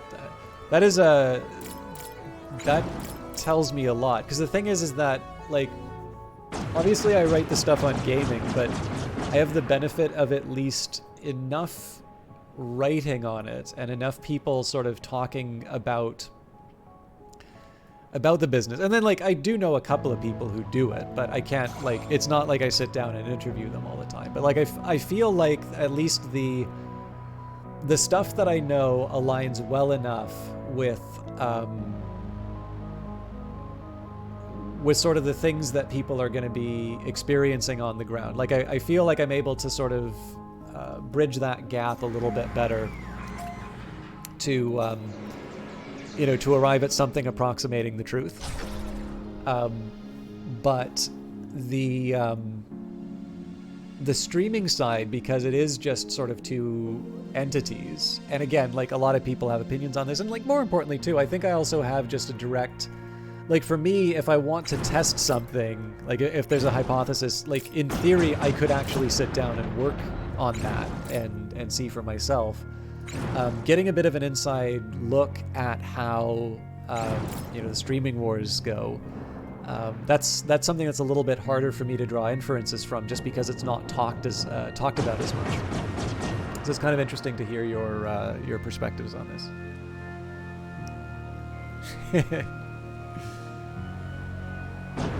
Sorry, Vanguard, I just saw your response to the working out stuff. How you doing, Founder? Taking some time off lately? I tell my soldiers the human brain needs a hobby. You need to get emotionally invested in something that isn't work. My thing is historical weapon simulators. I've got some force feedback hardware that I rigged to simulate a couple lunar gun emplacements. Stuff from back during the crash. Cheap, ubiquitous, low-tech. Honestly, it's beautiful stuff. Back then, you didn't waste resources on intelligent locks, aim assist, any of that stuff. Just cold, hard metal. Some of these old machines are fairly complicated, though. I've spent the last few months scripting just one emplacement. You have to model all the moving parts, test it, reference old holograms. It's fascinating.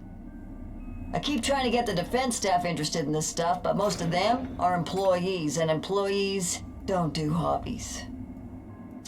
Now that I think about it, that might be one of the worst things about being an employee. You're physically incapable of having any fun.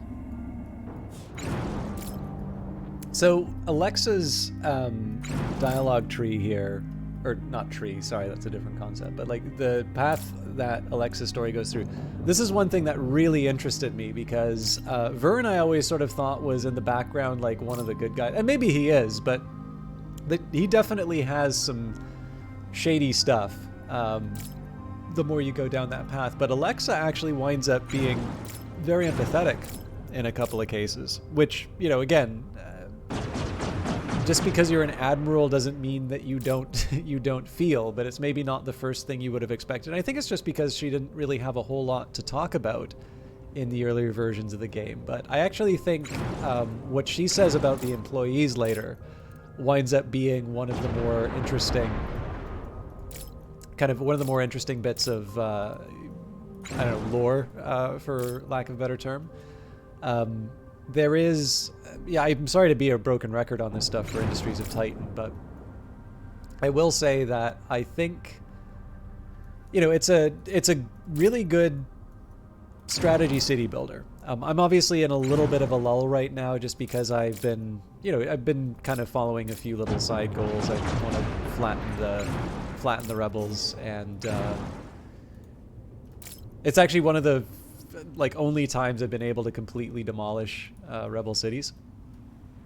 And then I've got a couple of problems here in the sense that all of my, we're just buried in garbage right now. So unless I dedicated considerably more, actually, you know what? Let's, how many free people do we have? Okay, I think we're gonna put 8 people on cleaning up waste.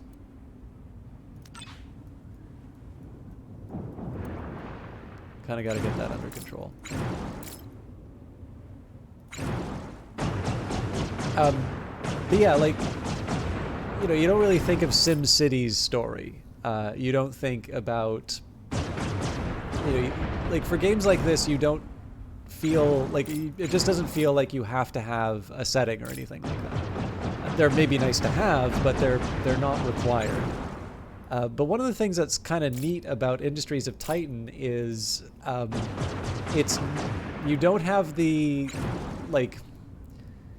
they don't give you a series of objectives to tell the story. So one game that does this, and I think does this well, is Frostpunk, right? Frostpunk has a sequence of events that will happen. In fact, you know that they're going to happen, so you can just sort of prepare for them in subsequent playthroughs. But essentially, part of playing the game is to just sort of unlock more and more of the story as you complete objectives.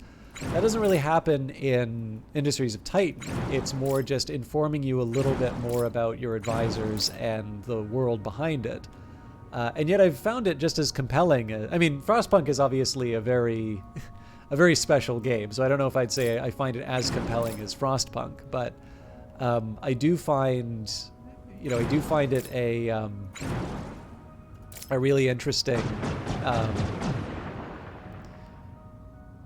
I do find it a really interesting setting that didn't necessarily have to be. It's something that I wouldn't have thought would be the sort of thing that would get any priority, or that maybe I didn't think that it was something that I would have been as attached to in the game. But whether it's reading the codex entries or the way that they just unlock a little bit more about the different characters as you continue to play it, it's a feature that I've begun to appreciate quite a bit. Now, I don't know what the Rival Corp is going to have so far as sort of protection is concerned. So what I kind of want to do here is take out all the pylons.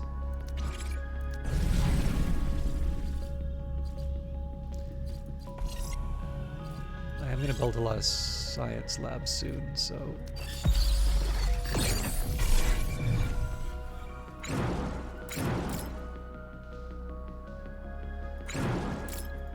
So right now I want to hit the pylons just so that they're not able to defend themselves. That's an energy plant.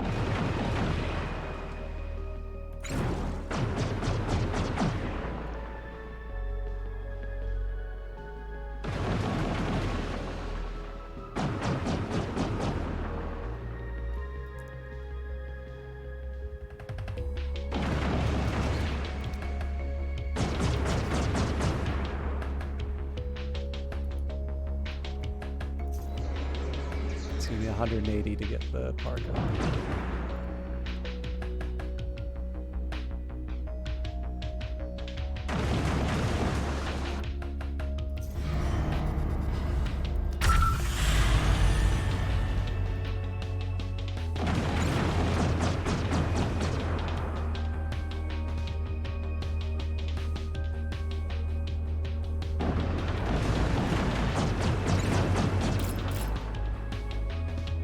I don't think these pylons are going to be able to reach, but it's probably not a bad idea for me to just clear out anything that could be...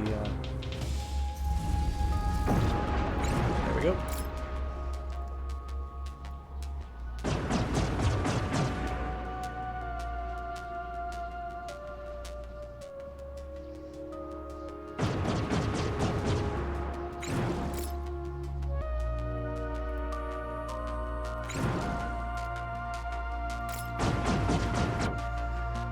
Okay, repairs are underway. We're taking our sweet time with upgrades, but we'll have those eventually. Still not making progress on the waste, which makes me a bit sad.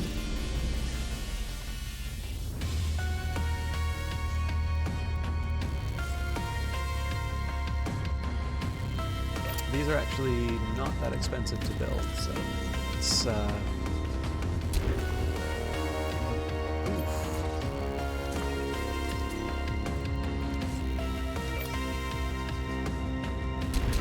there we go. Eventually I'll put down a command center as well, but maybe I should work on some of the other priorities.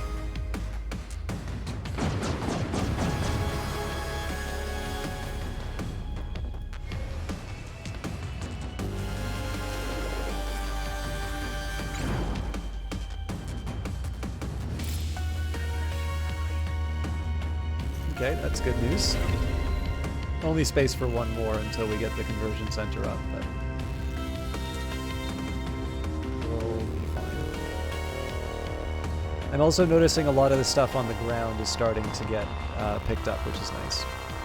So I need to save up for the 48 influence. In fact, I can donate credits to clear that. So,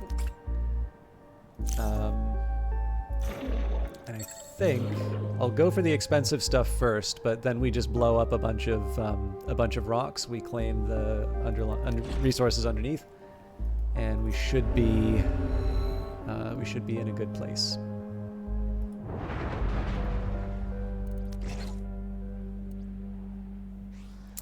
Yeah. So.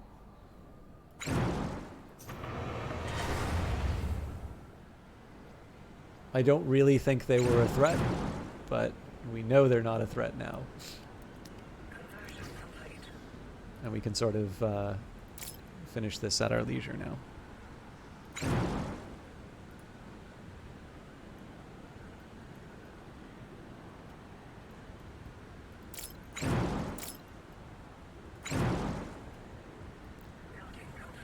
In fact, in theory, one thing that I can do is actually, once I get all the conversion centers up, I could theoretically land the ships again and get an influx of new workers. I'm not going to do that, but that's one little cheat you can do if you want. You can fly up some workers in a ship, bring the ship back down, empty out the workers, and that will bring you over your cap. There's no penalty for being over that cap. Okay, so what I need to think about, the aim here is going to be to finish all of these different goals. So one of the big ones I need to worry about, okay, so add farmer, 210 monetized citizens. An office will hold 104. So essentially I want either 2 more residential, three more complexes like this, or have 3 total complexes like this, so one big one like this and then maybe just a small one, or to have enough space for the 3. Now one thing that's nice here is I can probably put down a command center. So we need 1, 2. We've got room for the highway. Actually, I think I know exactly how I want to play this. 2...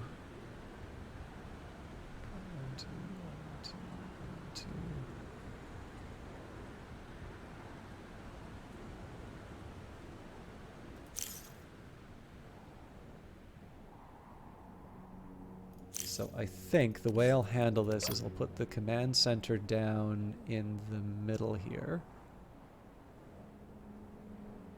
I could put it here as well.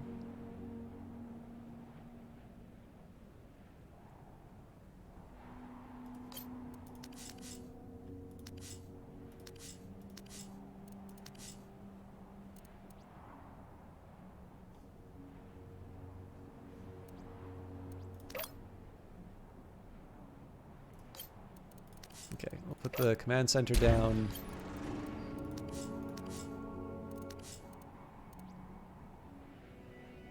Don't have that much for the air purifier, but I will give it a shot.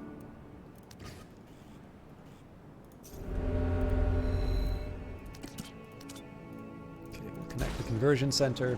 Okay, so I'm going to need to keep 210 monetized citizens. 17 science labs, that's probably going to be the hardest one for me to work with. 15 fuel turbines in total, that's insane. So yeah, maybe we'll see. If I have to, I would prefer to focus on Ad Farmer over Fuel Mule or Enterprising Mind, because both of these are going to require the employees to back them up as well. But I figure the easiest way for me to work around that is to like just build my way into this better position. So what I mean by that is I need a lot of employees to be clearing out all of this garbage. So we'll start with working on that. Then I'm going to expand out into the mineral node. Now, it's not that we really need a whole lot of, it's not that we need to mine a whole lot of resources. It's more about just getting a dedicated factory working on that. I'm at a certain point, we'll probably build a 3-story factory dedicated to isotopes and minerals, but we're not quite at that point yet. I'll probably wind up changing this factory to something different as well, but I'll worry about that a little bit later. For now, yeah, we're not using all of our trucks, so I'm not going to mess around with that. It's going to take a while for these things to get built because I only have a small number of employees sort of running around doing the sort of the pickup work. I more or less put everybody... Okay, we can get rid of an empty mines job. So we're basically putting everybody to clearing out the waste.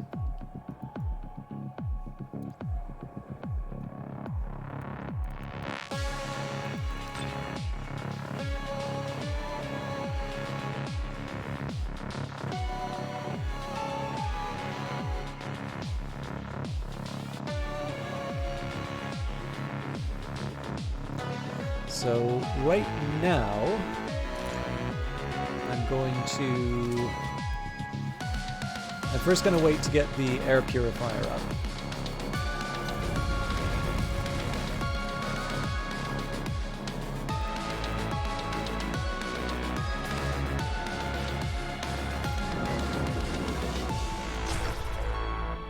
So that's going to require 200 minerals, so we just wait it out.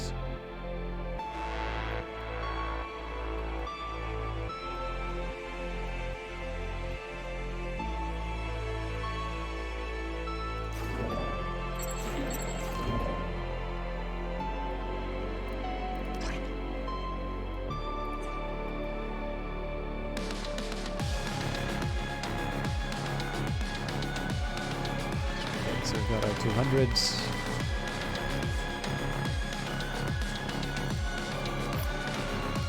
So you'll notice that the problem that I'm running into right now is I'm just sort of sitting down and waiting for all of these things to happen. And again, that's mostly an employee problem more than anything.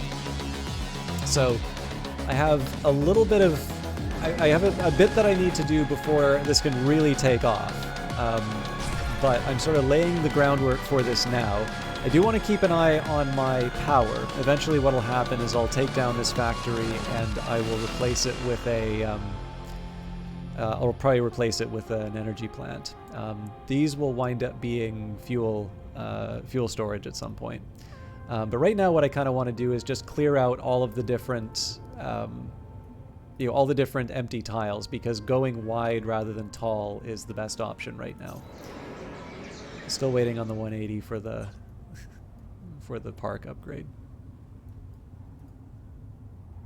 So now that I've got the air purifier down, one of the next things that I'll build is a command center, but we need 200 for that. The command center will be built down here just so I can reach out to this mineral node.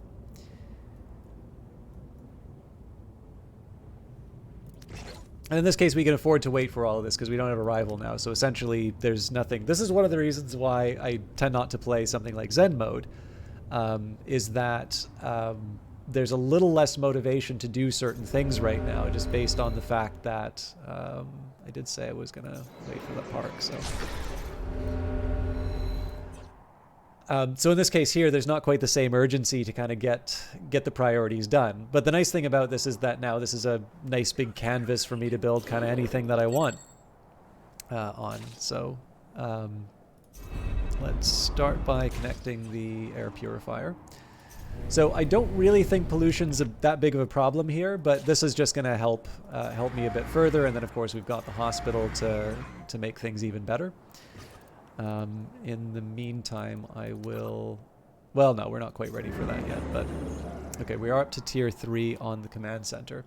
Now, the one thing that I'm going to be careful about, I don't want to survey all of these ruins yet. And this is because I've got so many of my employees dedicated to clearing out waste. So once I convert everyone, then I'm okay doing that. But with its current state, if I were to try and get people surveying the ruins, then none of the waste collection would happen. So we'll wait till we hear conversion complete a few times, and then we'll move to the next step. Conversion complete. Conversion complete. Like that. Conversion complete. Okay, so this will kind of hit me on my... This will hit me for the workers for a little bit, but we should be okay. Of course, I will eventually build a monument center here, but that's a little bit further down the road.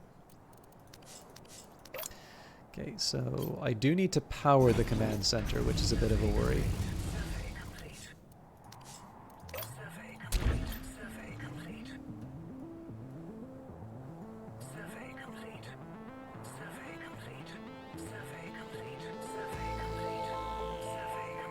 Okay, so they're finally clearing out the residential area.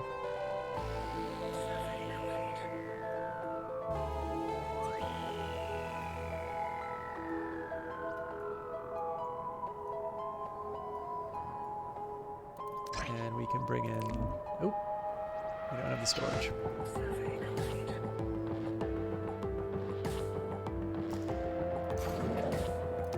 And this is going to seem a little weird, but it's only 5 workers, so I am actually going to just put 5 on the minerals patch here. Okay, so that's a good first start. What I think I'll do is clear out the artifacts, because that's gonna give me more workers.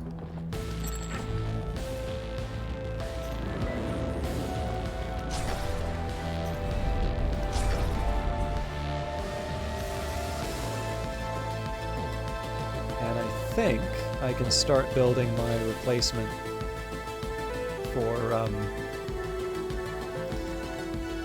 or not replacement, but I can build the next I can build the extension to the residential and office complex.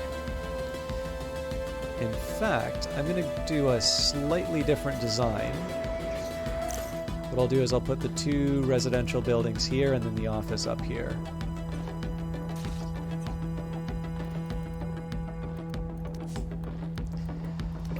Now, the important thing to remember, hang on, that doesn't work because I wouldn't be able to put a highway in place. Darn, that felt like such a good idea at the time. I'll just build it the way I did last time.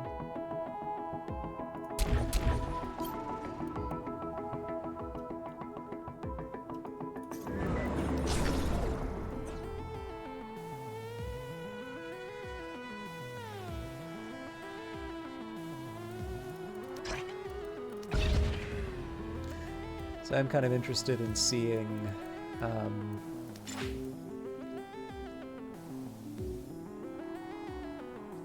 yeah, we've really brought down the clean waste job. I think what I'll do is I'll wait to see that number.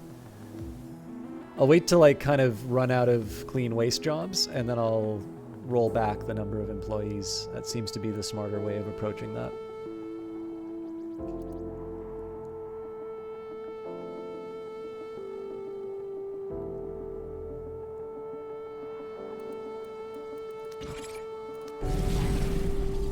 What jobs do I want you to do now?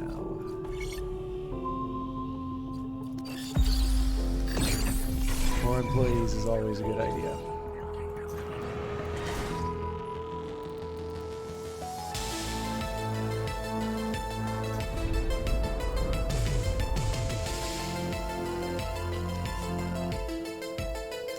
Okay, we're not at a point where we can build the office yet, which is a shame, but we can at least clear out the ruins to make way for it.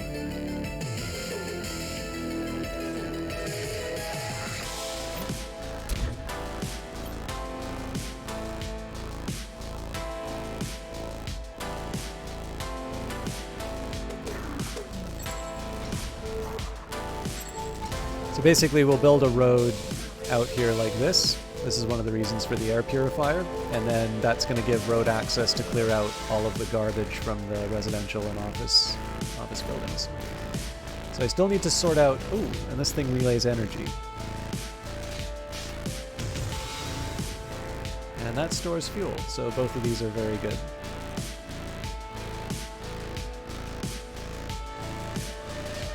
So as usual, we're just waiting on resources, which is going to be what this expansion handles. So we start by getting a new energy pylon down.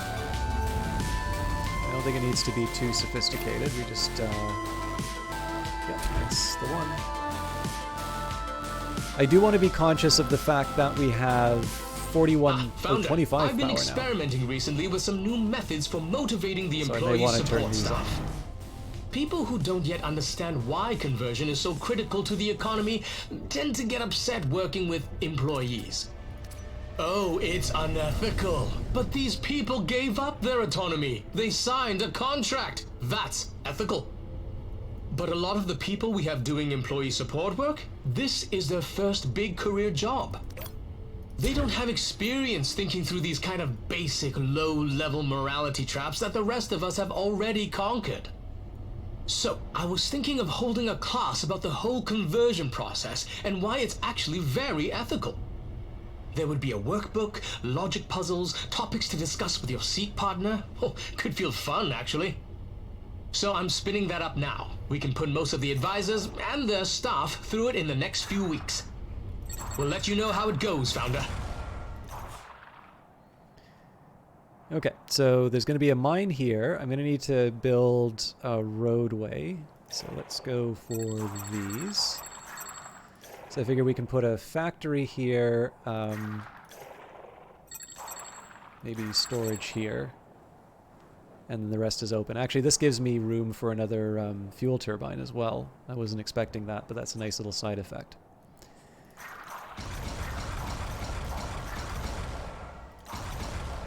Now, power is going to be a problem, so what I'm going to do is I'm going to set up the factory first, and then I can... Well, I'll set up the infrastructure first, and then we can replace the old factory with a new power plant.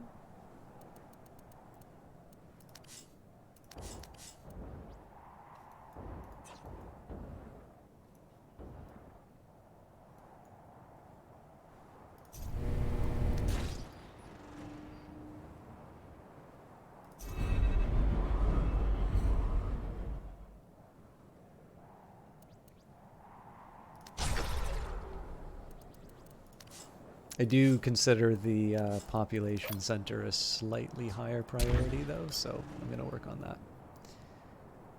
I think the time has come for us to turn off our shipyards. Okay, so again, just a reminder, right now we're focusing on Ad Farmer, and then eventually we'll do Fuel Stockpiler. But the way that the path to Ad Farmer is by getting ourselves at a point where we're sort of building enough like essentially I don't want to have to wait on minerals. And right now what's happening is we're kind of scooping up these minerals off the ground. As you can see, we've been doing a good job of it. There's not as many on the ground as there used to be. But essentially what I want to be doing is I want to have a setup very similar to what I've got in the isotope factory. And eventually I want to have 2 production lines running, and possibly 3 floors. But, you know, one thing at a time. Right now it would be nice to have sort of 2 dedicated factories towards producing the resources that I need. It did occur to me, I did forget to do my little cleanup job. So let's I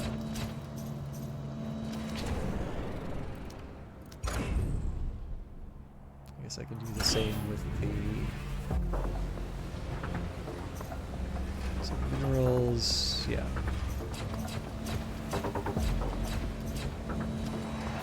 So this is going to slow everybody down. This is not such a good thing. And let's turn on the second line, actually.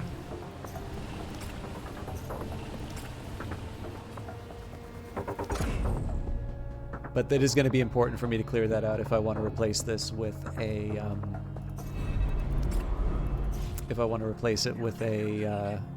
a power plant.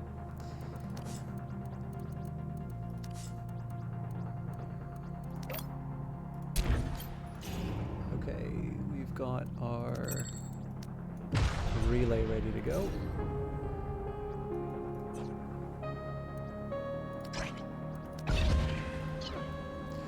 So we still need to combine. This residential, and then I need to do the upgrades and such. Let's start the process at least. And I guess I'm not going to have that much in terms of demands for my minerals, so now I can afford to put down the roadways. So waste is an absolute killer as far as keeping things running productively, so I want to make sure that my road network's down first. And then we can start thinking about the support for the mine and the factory.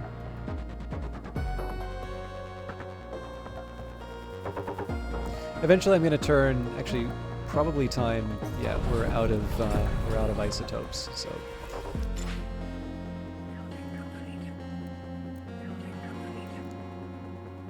in fact we should probably do upgrades at this point.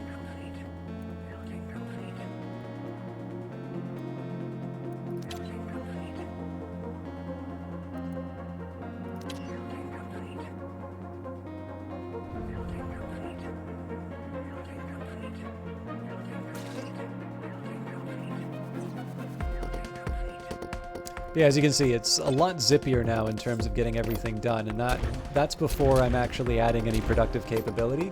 This is just purely a function of my my having more employees. Now, as you can see here, the battery's draining, so I'm going to need to make some hard choices soon. And one drawback is that was the last of the isotopes that I had, so it is actually really important for me to have this thing extracting. We've already turned off the shipyard, so the next question is, where does the power come from for the next little while? I do have some batteries that can drain, so that's an okay start. Maybe what we do is we drop the air purifier for a little while, because that is a real drag on the resources.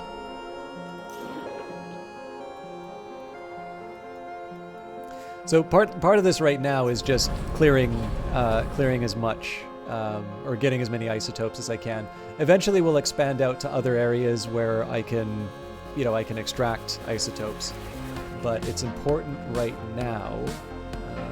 Okay. The isotope situation has just become quite a bit more severe. So, let's clear what we can from the available ones. It's about 10 that I just got, so it's not... Was there an advisor that I just missed? Would have been really short if there was. Sorry, I just thought I saw something out of the corner of my eye. Oh, and we can afford to check these. Oh, I didn't want to claim it. Okay, so one of the next things that I'm going to do... Wait, why did I get so much power all of a sudden? Was it because I turned off the air purifier? I think so. The soundtrack is wonderful. So this is Danny Baranowski of Crypt of the Necrodancer and I think Binding of Isaac? I'm pretty sure he did Super Meat Boy. Anyways, certainly so famous I can't tell you his works. It's, I believe in-house composer for Brace Yourself Games now. This is one, obviously, quote-unquote hero worship is always a dangerous game to get into. But I will say one thing that really impresses me about Brace Yourself Games, and in this case, I suspect this is a direct effect of Ryan Clark's work. One of the things that impresses me so much about Brace Yourself Games is how it feels like this huge magnet for talent. So Sir Karma, who is responsible for the art style for this game, so far as I can tell, this is his first game.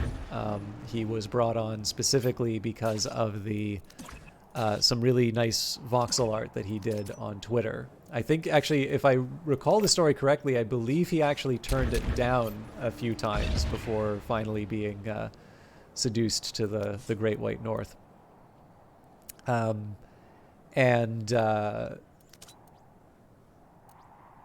You know, obviously Danny Baranowski,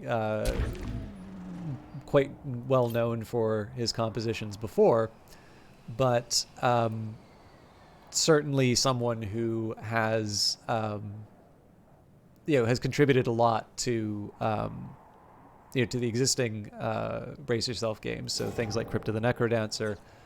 On top of the fact that there's actually another composer working on their games. So Riley Koenig of, well, actually, sorry, and I believe he's independent, but he's working on Phantom Brigade and is responsible for its very cinematic soundtrack.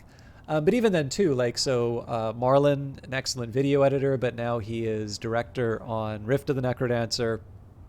Madeline Gray, Maddie, who I knew sort of as a community manager, is now communications director. And so it's been really... Oh, and Mel, who was a video editor, but I just found out today is actually a producer on Industries of Titan now. So I think one of the things that's really interesting about this company is not just that they make the games that I like. I mean, that can be true for a lot of companies, I think. But what's been really interesting about this is to see the number of people that this company is attracting, like the level of talent that it's attracting, and just seeing how they've been very good at sort of retaining and kind of letting it develop. It's a little bit like, it's, I always feel like a bit of a goof mentioning this band, but like, I quite like the band Rammstein.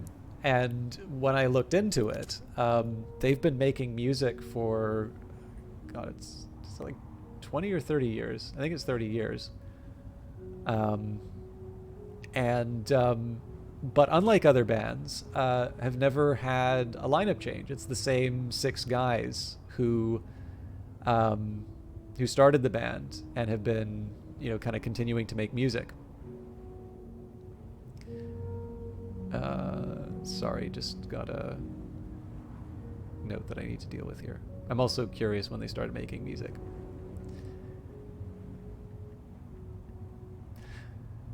From 1994, so not exactly 30 years, but darn close. It's just, I mean, they have a lot of fire in their show. Like, I quite like them, right? I like what I like. But it's an uncharacteristic choice, I think, from what people expect of me. But no, like, people should not feel bad for liking the things that they like. But again, I think one of the things that is so impressive to me is not just the work that they do, but is specifically the fact that the lineup hasn't changed. because I don't necessarily think that's something that's ever really guaranteed or assured. In fact, most commonly what you'll hear about bans will be changes in lineup, or people not getting along or anything like that. And this is also true, like, if you think of a figure like Jade Redmond, right? I mean, she kind of feels like she's been everywhere now, and that's not harmed her career, but it is kind of interesting to see how you'd almost imagine, right, someone this valuable. It does kind of make me wonder how these companies are failing to hang on to this talent. And I mean, sometimes you just can't offer what someone's looking for. Like, if you've got someone, if you've got someone who really wants to be running their own company, and you are not ready to hand over the reins to them, well, it's pretty clear that that person has a finite life at your firm. But I don't think that's true for everyone, right? I think there are a lot of people who actually could work quite well in the context of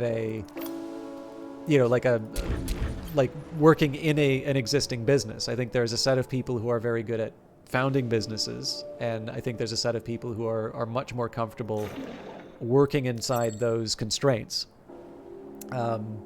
So, in this case here, it's not to suggest that I actually don't know what the turnover is at Brace Yourself Games, but what does impress me is just to see the number of people who, just by virtue of seeing the work that they do, it's clear that they are very valuable in terms of this discipline that they have. But in this case, the thing that I hear about them in the context of Brace Yourself Games is more that they are moving on to bigger and better things, as opposed to, they were the invaluable editor, and then they left because they, wanted to do this other thing. And again, it feels like this is a maybe a skill or actually, I've changed my mind on how I'm going to do this. I'm going to have one dedicated employee to each of these things. I think I'll put a few more bodies on moving minerals, and then I think the rest I'll keep free. Extraction complete. Yeah, I don't know. Just when I hear, from the people who I talk to who work in gaming, I tend to hear them talk more about how they have to move to another position. Like, even if they want to stay at the firm that they're working for, that they need to move out to get the promotion, and then they get rehired at the place where they want to work. And I know my own workplace has almost lost me on a couple of times to that kind of an attitude. And the thing is, I don't come back if that happens. Mind you, you all know that I don't exactly have the greatest work environment right now anyway, so maybe it would be good if I left. But yeah, I don't know. I found it an interesting kind of an interesting detail about Brace Yourself, and my hope because I'm on friendly terms with at least some of the people there, and that's not to suggest I'm on unfriendly terms with the ones who I'm not. It's just I don't know everyone there, but it does seem like my hope is that it is a good place to work. My hope is that the reality on the inside is as impressive as it seems to be on the outside.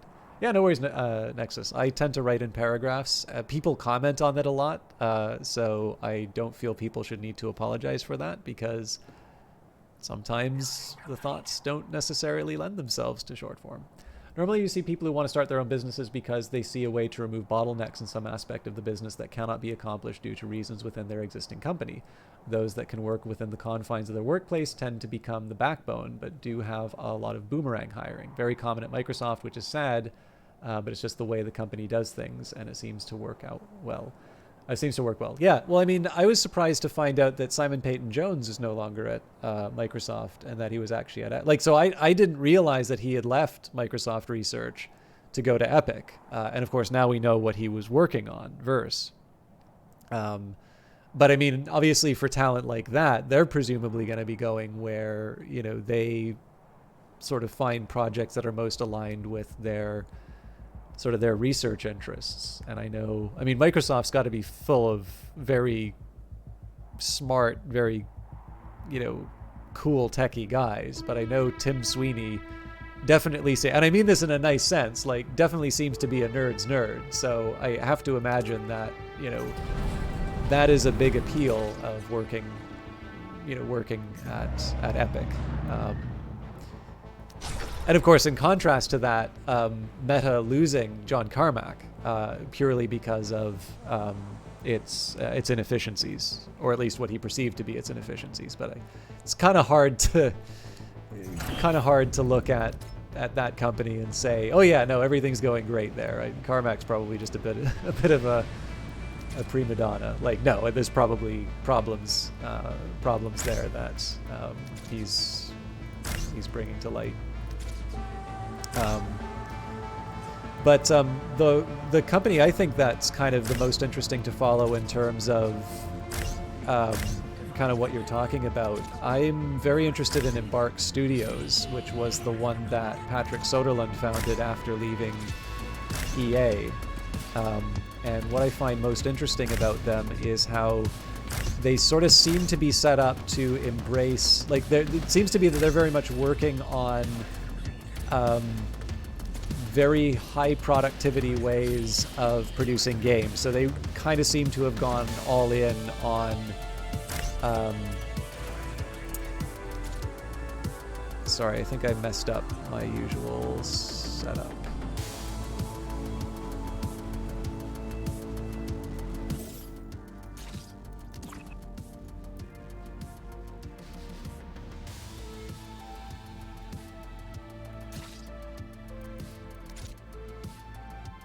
Can't be there.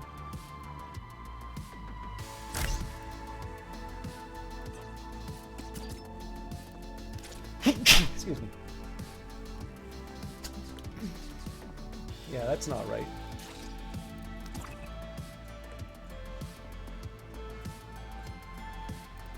Oh, I got it.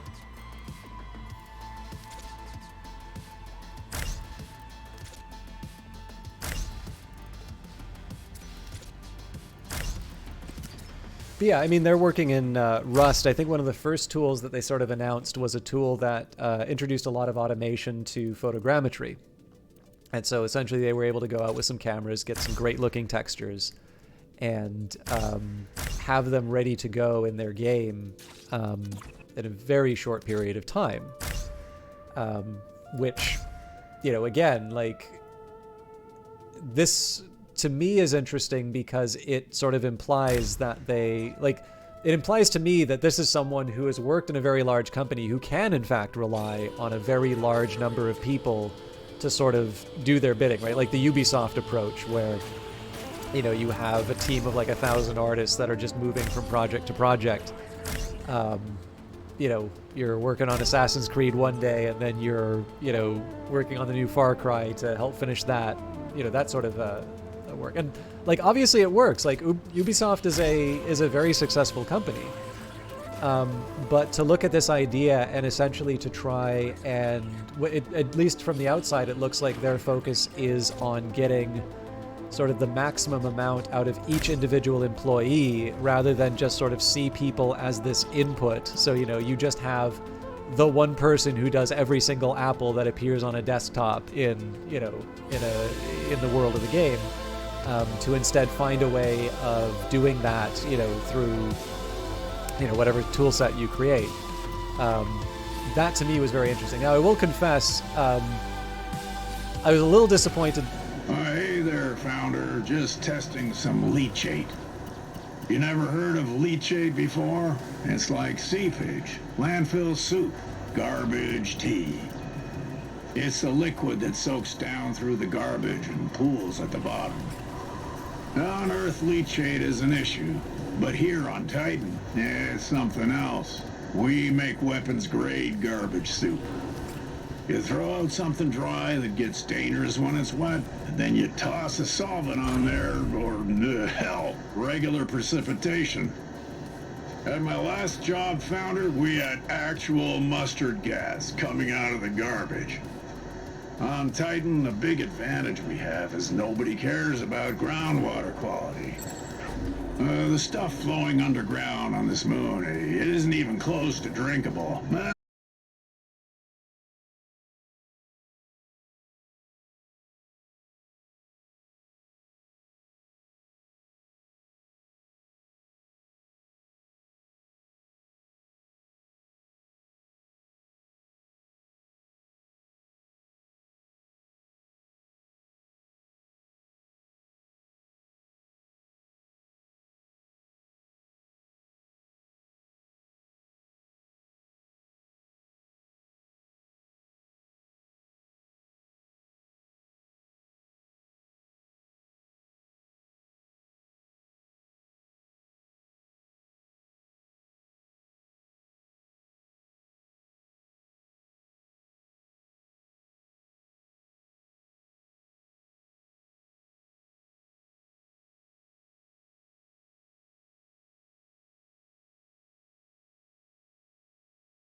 company in Old World. So, and actually, I haven't listened to the whole talk yet, but he has given a talk on Old World now, which is available on the GDC site, and he was talking to the other half of Subset Games in the most recent episode. I've got about 20 more minutes of that podcast. So he also does a really good interview. And I've noticed Layla Johnson's been appearing on a few more of the episodes for the Designer Notes podcast. I don't know if Jake Solomon, was he lead on Midnight Suns? I don't remember if it was him or someone else, but we can find out with the power of the internet.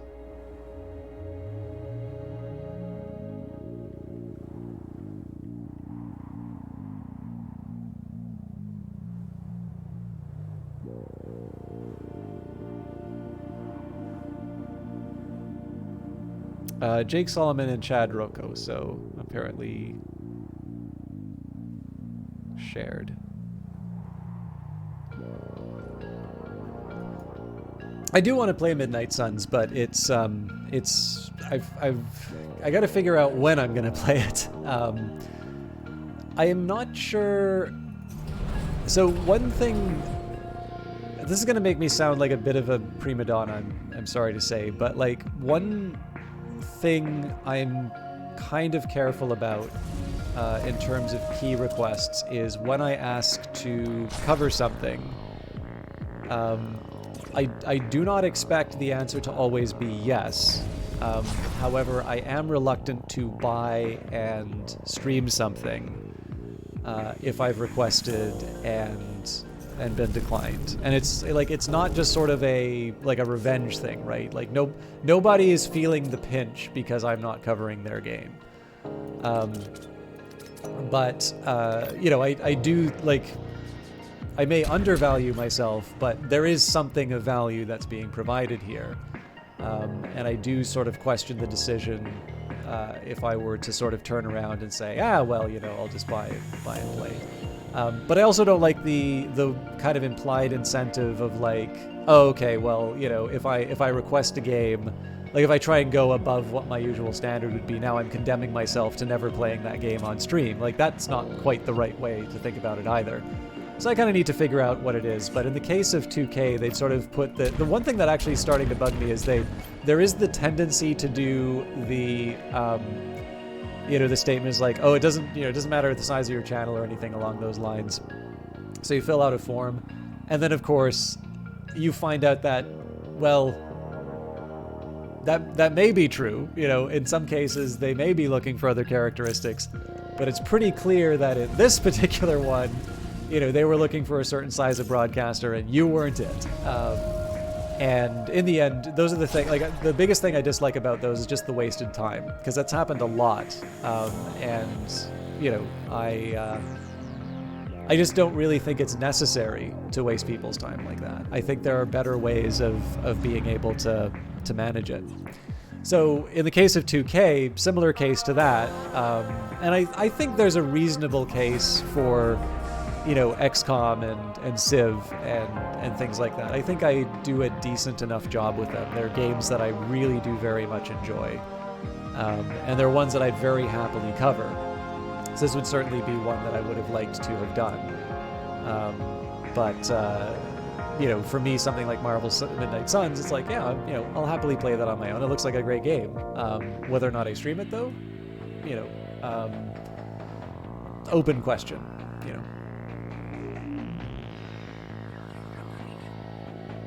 Well, it's tricky, right, Vanguard Master? Because if you look at the hiring stuff, like the hiring posts and that, there's definitely an indication that there's a Civ game underway. I think everybody kind of already knew that. And there's been no end of speculation about...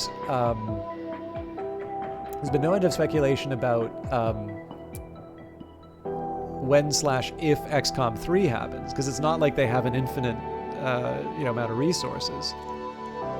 So the tricky part is that if everybody's sort of hopes have materialized and they are in fact working on an XCOM 3, then of course that would imply he couldn't be on Midnight Suns because he's too busy working on the franchise that he's probably most closely associated with and probably most attached to. So it's tricky for me to sort of figure out exactly where these things are, because especially too, like the reports that you hear sometimes, even from like established media outlets, are just wishful thinking. So, Takri, it's very good to see you. How are you doing?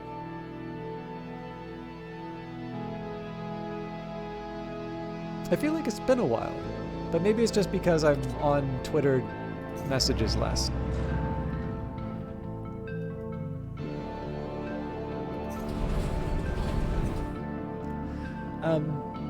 I've got 13 minutes left. I'll probably go a little bit later, but I won't even like pause the game or anything like that, but I am gonna get some tea. And it's just because Kree is here, I'm gonna ghost her. I'll be back in a little bit.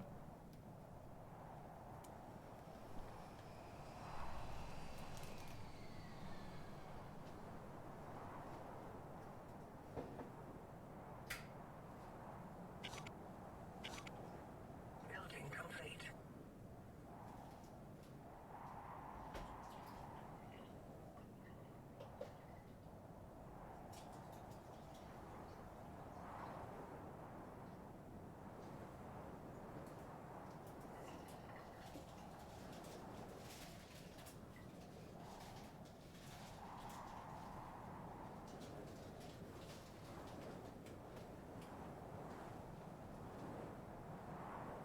Building complete.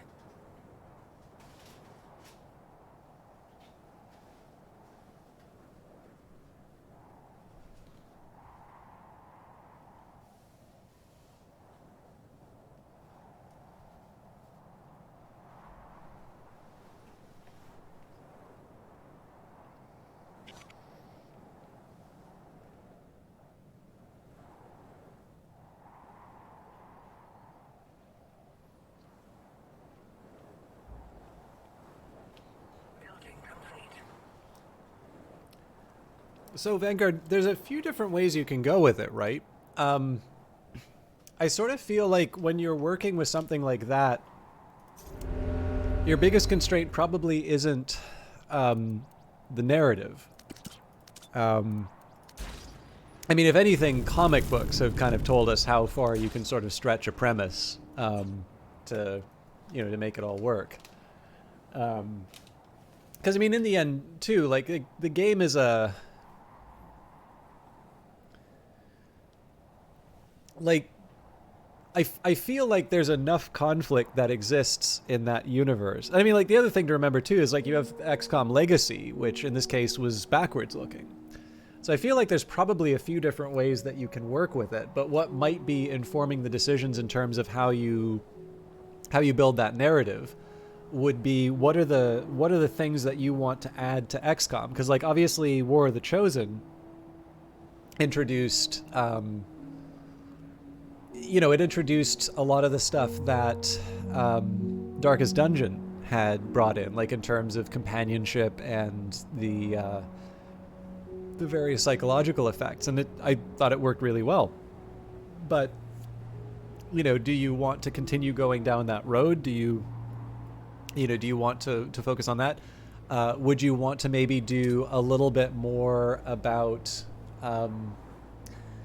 the period between XCOM and XCOM 2? Do you want to do something like essentially the Bureau did, which would be to be a historical look? At that point, you're maybe making Xenonauts again, so you, especially with Xenonauts 2 coming out, you may not necessarily want to... I mean, not that... I think probably Hooded Horse would need to worry more about, being stepped on there. But, like, it may be that I'm just a little too optimistic in terms of people coming up with creative solutions to things, but like I kind of feel like people for better or worse will be able to come up with their way around whatever whatever narrative complications they've got into. In fact, I would argue that probably the idea of trying to leave a little something in the tank for a future story could potentially come at the expense of the quality of the original story, right? Like if you make like a screenplay and you're like, oh, but I better not go too big because then I'll have nothing left for the sequel. Obviously, as an audience member, I want to be astonished by what I see the first time around. You know, you could say, you know, from Terminator, oh, well, you know, the Terminator's destroyed, so, you know, you can't bring Arnold back. And of course, the easy answer for them is in their first teaser trailer. You know, that essentially all of the Terminators look like Arnold Schwarzenegger. So, XCOM 3 should focus a lot around the premise that everyone won the war in the second game, and so now you're slowly trying to rebuild the Earth in your first steps into space. Pretty much Terra Invicta in story, but with an XCOM twist. That's a really interesting take on it, actually.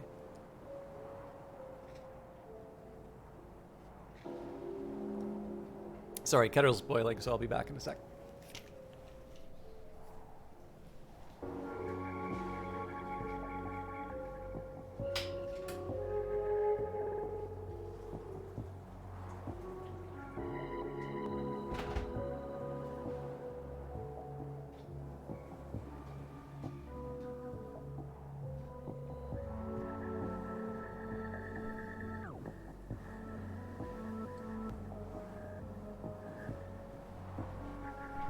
And I mean, if you look at the history of the XCOM series too, like there's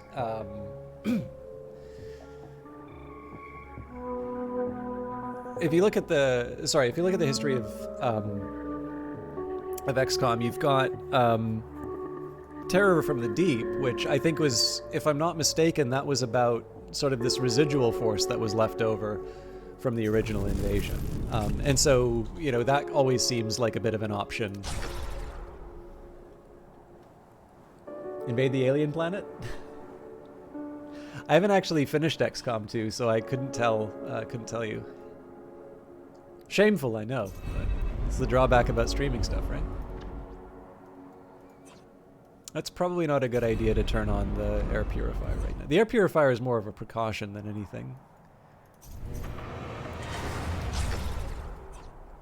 But yeah, I am really kind of making a meal of this right now, so let's go...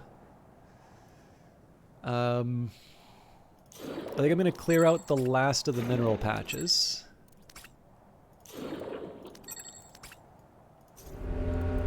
I do want to upgrade the conversion centers as much as I can.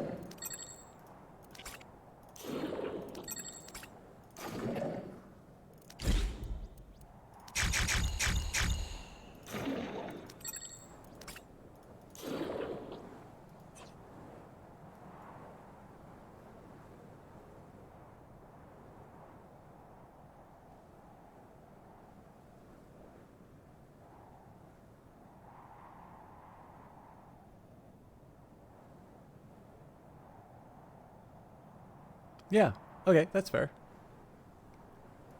I'm not gonna, like, you know, I don't like it when people go out of their way to spoil stuff, but I do have an article on how I think we should just generally relax about spoilers.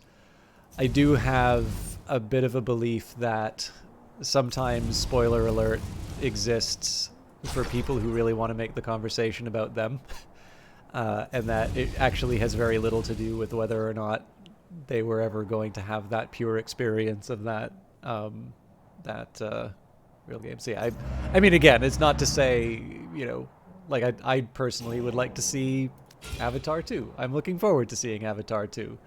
I'm sure I will enjoy it if I know how it ends, but I'm sure it will be nice to go in and just experience that thing as, you know, as it is. Like, especially stuff like, what was it, Atlas, that was sort of saying, like, if you stream Persona 5 past a certain point, you know, we're gonna do a copyright strike. That, like, surely people can decide for themselves what they want to experience and how much they want to know about something. I kind of feel like, I think Atlas is well within their rights to say this is our property, and we, like, I actually think it would be for what it's worth on my side, I think it is completely legitimate for a developer to turn around and say, we do not, you know, like, we reserve the right to authorize who we stream it. Right now, we are not inclined to let anybody stream this thing. I know streamers will be very mad about that, but I actually don't think they have any real reason to be. It's, you know, it's the creators to do with it. There is a reason we have intellectual property rights. But I do think if you're going to say it's okay to stream it, maybe, you know, just, and I've had this happen. Like, there have been some designers that have come in, you know, I'm doing either an early version of their game, or, you know, obviously they feel a certain sense of, you know, a certain sense of ownership over it. And, you know, I get it. I definitely didn't bring it up with them after the fact, but like there have definitely been a couple who've come in and have been very, very quick to sort of let me know what they think the right way to play it is. And like, if I knew them a little bit better, you know, my answer would sort of be, it's like, well, you know, are you going to be able to go into every player's, are you going to be able to kind of go into every player's experience and be able to tell them that? Or is this maybe something that you would like to put inside the game to guide, like, is there something you can do to put that in the game to guide people towards that? But yeah, I don't know, like, to a certain extent, you know, if you're gonna go and look at something which is specifically tied to this, you've presumably already acknowledged that, you know, people have gotten further in this experience than you, and that you may see something that you didn't, that you hadn't gotten to yet. You know, for me, if I said, hey guys, I haven't finished XCOM, you know, and I really want to know how it ends. I really don't want to know how it ends. Yeah, I'd be mad about that. But like, I don't know. I play XCOM because it's a really good tactical strategy game. And I'm going to get bent out of shape over, oh God, the purity of the narrative. How will I ever be able to enjoy XCOM? Like, I just need to grow up at that point.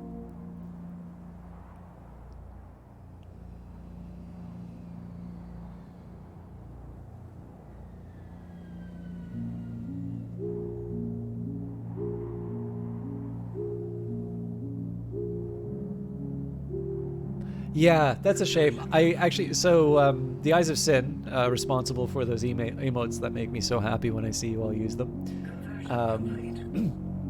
Very big Pokemon. Okay, so I realize saying like one person is a really big Pokemon fan is completely wrong. Like, everyone loves Pokemon. I'm the weirdo for not like having a love affair with Pokemon.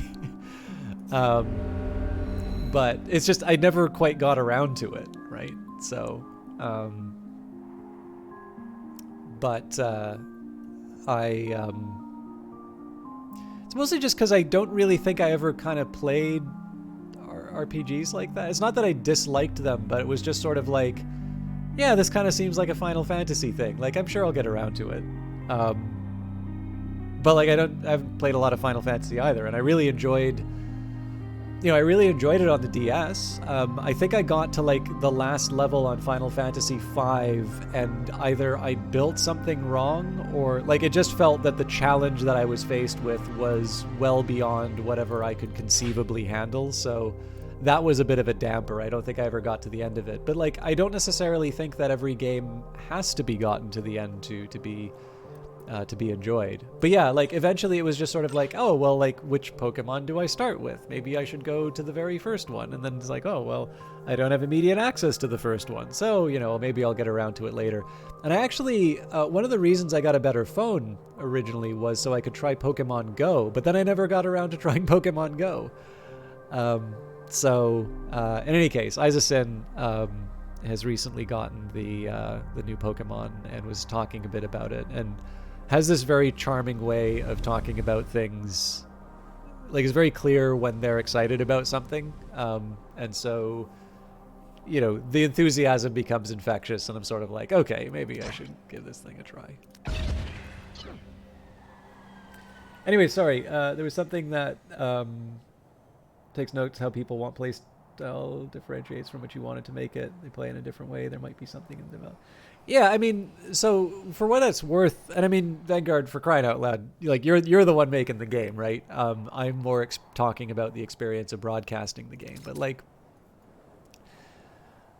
I can absolutely see why a developer will want to make sure something is being played, quote unquote, right? You know, it's their game. They want to see it treated properly. But in the end, from a practical point of view, there's just no possible way to monitor everyone and make sure that they're doing it right. And so ultimately, you know, the indication from the stream is not to correct what the streamer's doing wrong. It's to take that as information that what you thought was obvious to someone wasn't. And the correction should be done at the... Now, again, if someone's like genuinely stuck and it's preventing them from being able to get the work done, sure, you know, throw them a lifeline. And some people have different attitudes. Look, Kevin Regami of Power Up Audio, he's even reluctant to use the game developer badge because he is worried that it's taking the focus away from the streamer and putting it more on, you know, him, which he doesn't want to do. He does, by the way, have a Twitch channel, which he doesn't stream often on, but he does stream, and I recommend it. He does a lot of speed runs. It's OTDQ. Actually, what am I doing? We have the technology.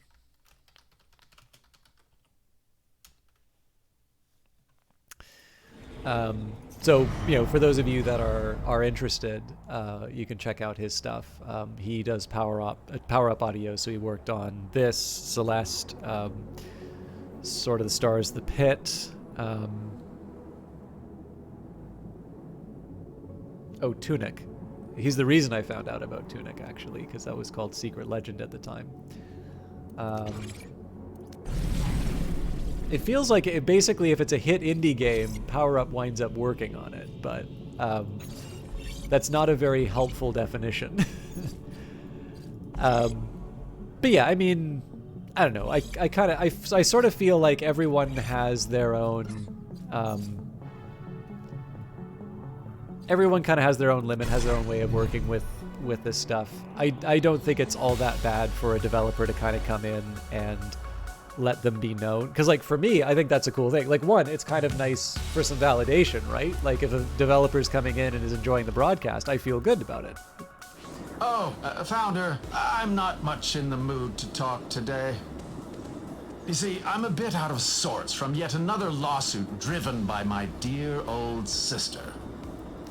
Absolutely convinced she is that she has some claims over my inventions. Nonsense! As you can imagine, you've seen my work, and Einar Pierre is far too discerning to have asked me here without recognizing my talent. You see it too, don't you, Founder? Not of course that it matters. I'm confident in my own abilities. But if you do happen to hear any rumors about me, I ask that you defend my honor. I wouldn't want the reputation of your venerable institution besmirched by tall tales you were lax in crushing. Would you?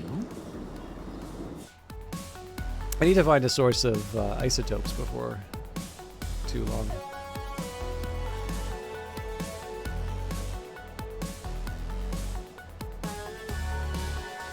So I'm out of artifacts, which is a shame, because obviously I want to stack up the employees. But maybe...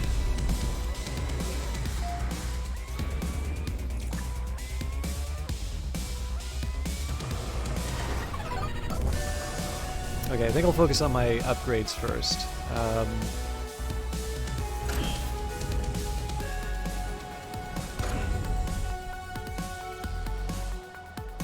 So I think first thing I'm going to do is get the second isotope line running. We'll do that for minerals as well, but isotopes are a slightly higher priority at the moment.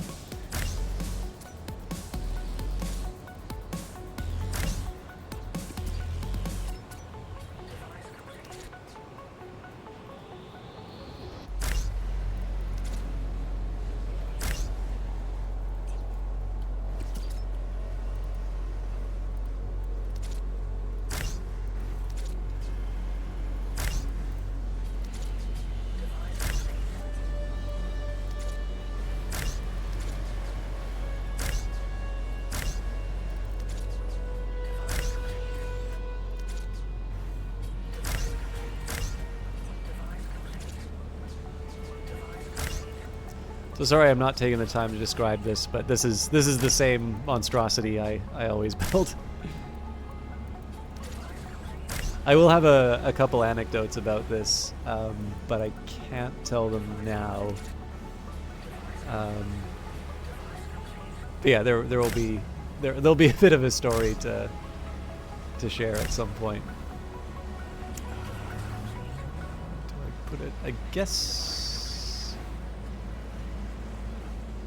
here's good enough.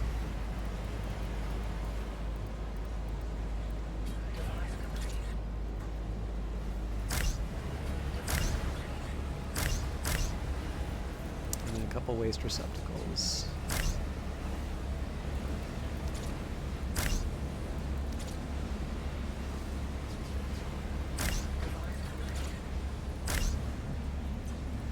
Okay, so I just need to make sure that these things are set up to get the right inputs and receive the also the right outputs for the last one.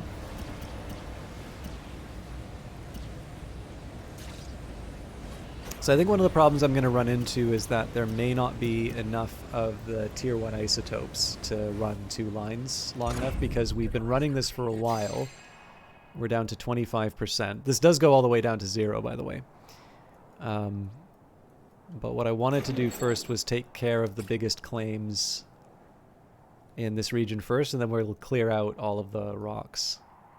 So this will give me a little bit of a bump in terms of artifacts.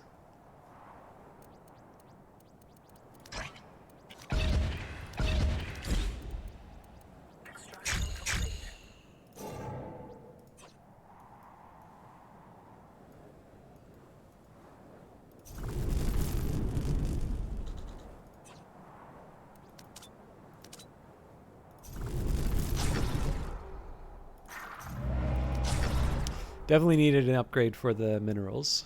Salvage complete. Oh, I totally forgot to put the people in the...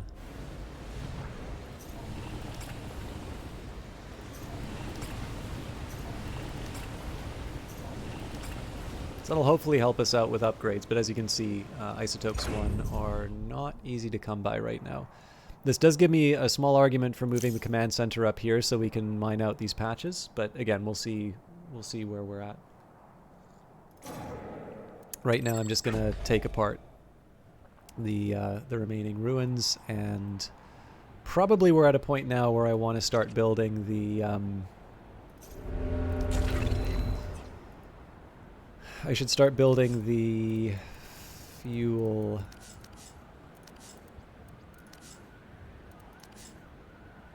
silos. So right now we are covering 15k, and our goal is going to be... We're really darn close here. No, wait, but it was... So did I count wrong?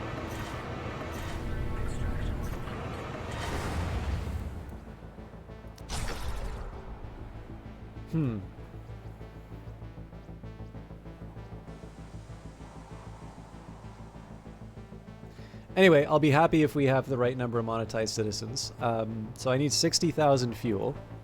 So we're currently covering 15k of that, so we need 45,000 more. And under fuel silo... Actually, the best thing I can do with fuel silos right now... Ooh. I really don't have a lot. Okay, we're gonna hold off. I want to get the office up and running first.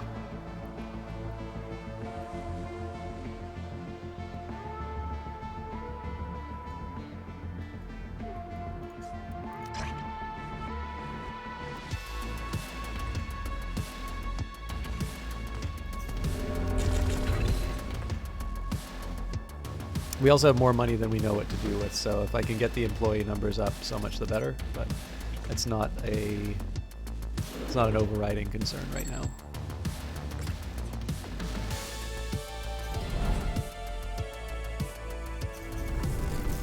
Okay, so we're doing okay for power. I think maybe one thing I might do we're trying to get to 35 for the gold victory. So we get 5 points for Ad Farmer. We get 4 for Fuel Stockpiler. So that's going to be another 9, so that'll bring us up to 28. So we need 7 more points after that.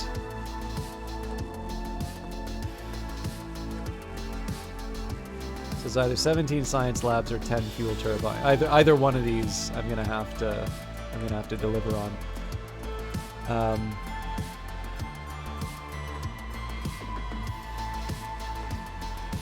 The good news is I don't need to spend a lot.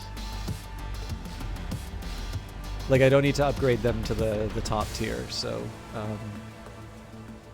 I probably won't. Okay, so why am I trying to save isotope? Okay, well, there's one thing I'll do right now, and that's this is just kind of a preparing for the command center. And I think in this case,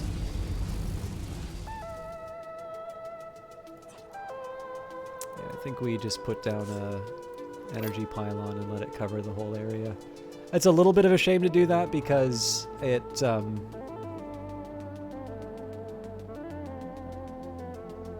yeah, no, I'll build it up here and upgrade. It's a little bit of a shame to do it just because, like, this is going to be dedicated to these to the fuel.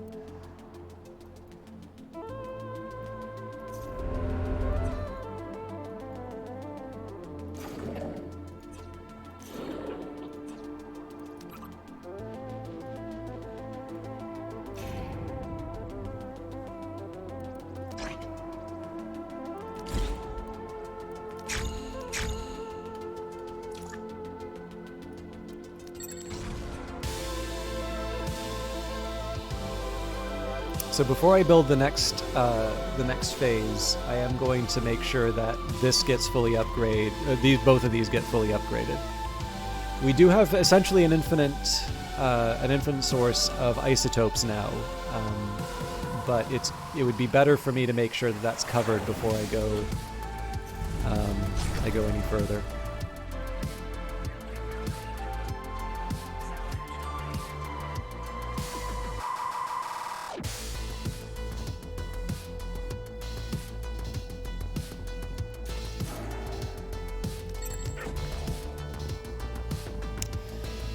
As far as the science labs are concerned, so we're going to put 1, 2, 3,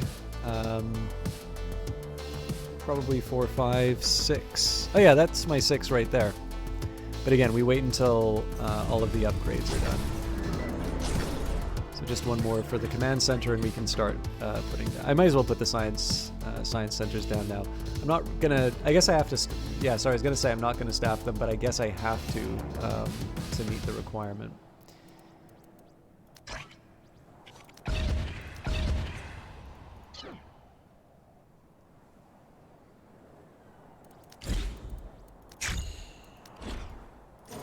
So artifacts are going to go towards...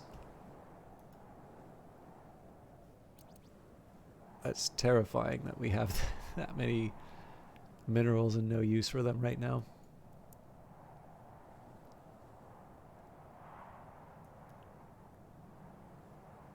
Actually, there is one thing I can do to make the most of my resources.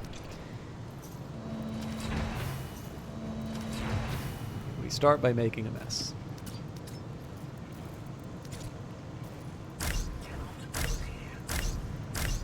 There'll be one there. And I'm gonna need more, I'm definitely gonna need more power than fuel. So let's set up a similar combination. So again, the logic here is that this just tickles the end of the power.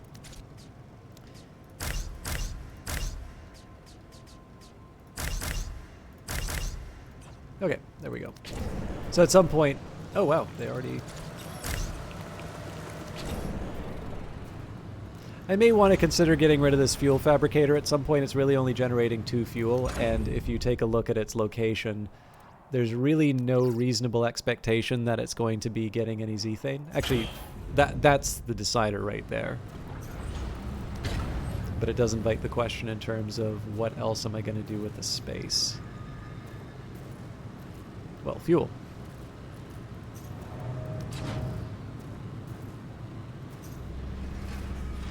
I think there's actually also an argument for me to get rid of the storage container because it's not hooked up to a road.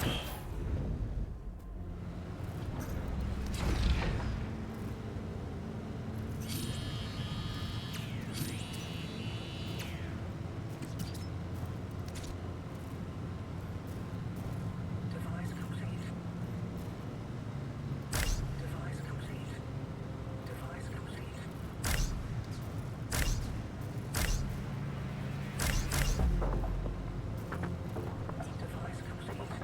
Yeah, it's a weird shape, but Device complete.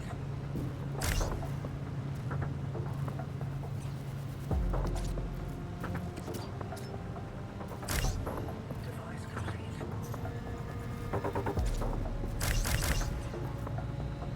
I suppose the other option is I can try and set up Device complete. another power generator. Device complete. I don't know, that doesn't quite make sense to me though. Okay, one more upgrade for the command center. We're doing alright for tier 3 isotopes, so I'm not too worried about it. Device complete. Let's Device complete. go for... I'm going to put down the science labs now, because that does have a pretty high cost. So we've got 1, 2, 3, 4. Device complete.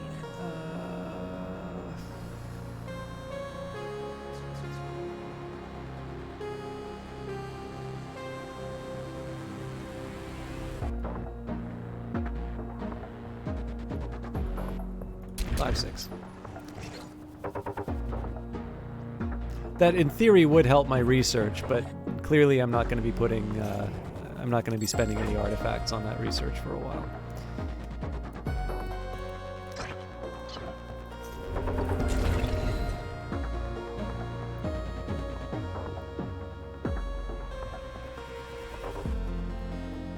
We'll also have to see where we're at power-wise once those science labs are down.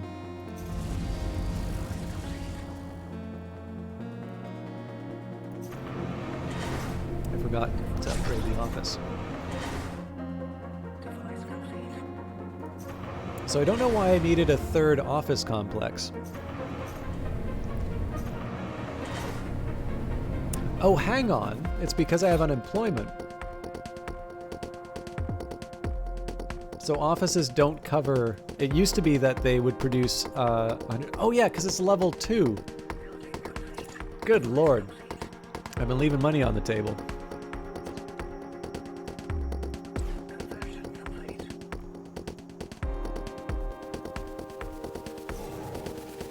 So I will wait for the 20 influence to get this last relic. And then we can start picking up the... Well, I guess there's these to take care of as well. Okay, maybe I should be focusing on the isotope patches.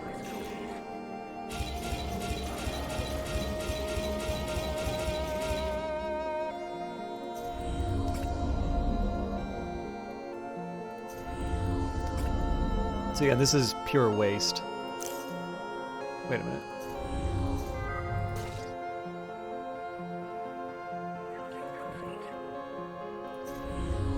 Ah, now this doesn't have energy. That surprises me, actually.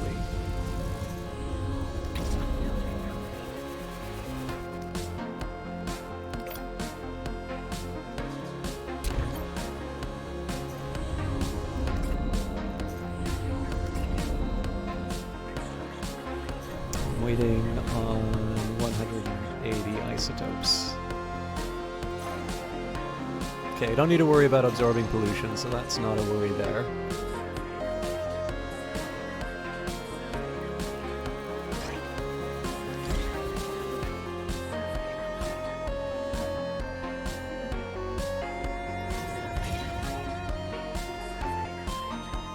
And this is manageable.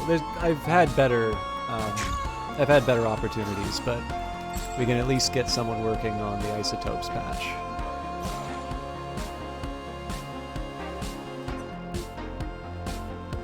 So unfortunately, I'm going to hold off on the fuel yet again so that I can get the office upgraded.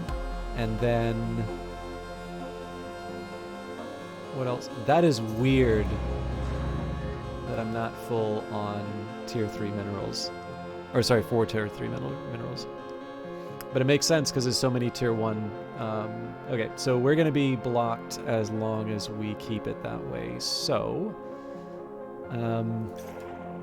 I'm actually gonna... ooh, this is gonna be scary. Okay, I think I know how I'm gonna handle this.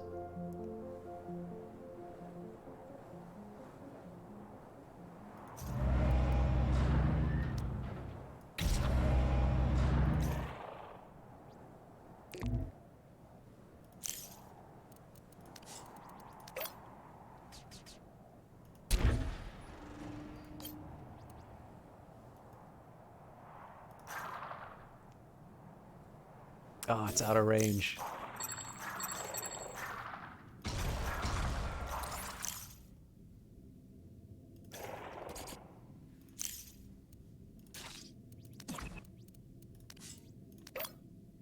This is a very silly way of handling this particular problem, but I want to sort of future-proof myself for this.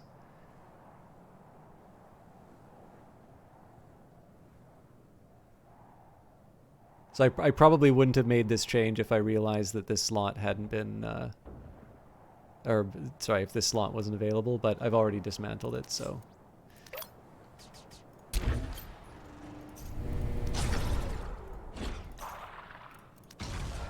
But basically the idea here is I'm going to have to, actually, I can have it both ways.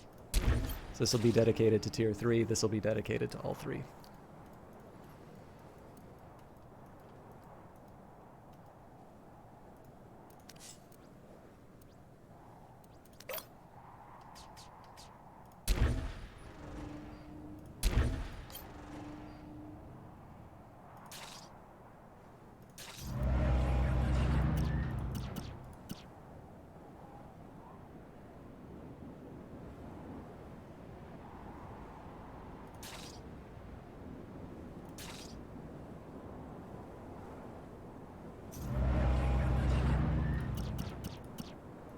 Device complete.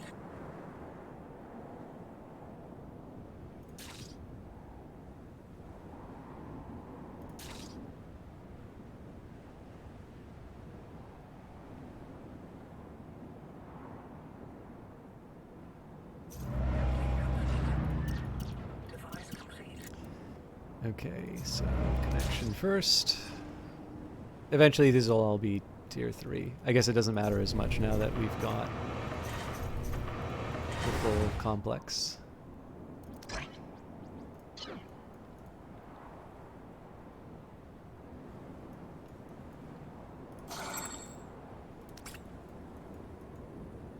Building complete.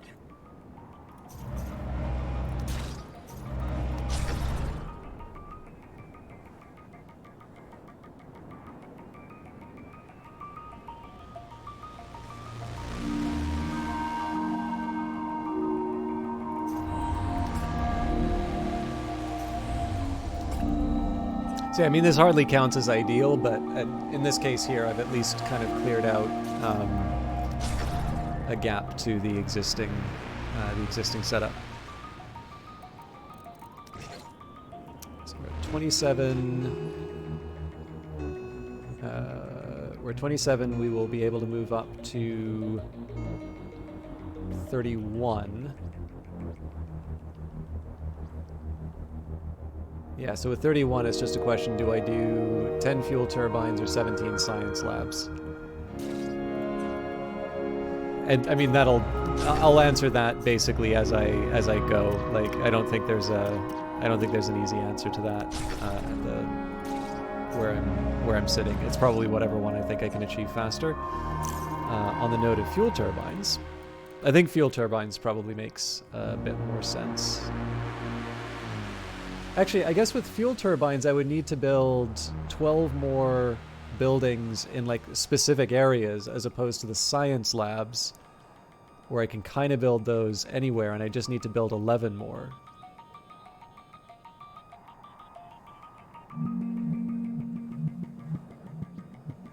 Well, hang on. Okay, so I'm getting fuel stockpiler. That gets me the 4 points, so that brings me up to 31. So then it would make sense to do the 10 fuel turbines because that only involves building 7 things. So yes, we will wind up doing the fuel turbines. Probably shouldn't have taken me that long to figure it out, but...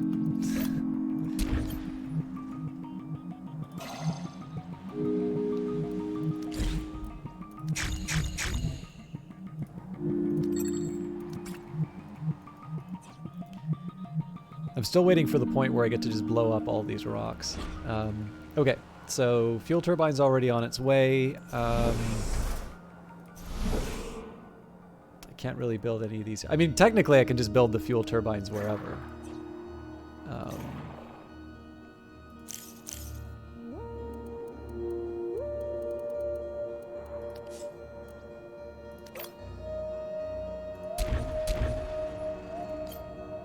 It's not great to have them beside each other, but they're both kind of feeding from a...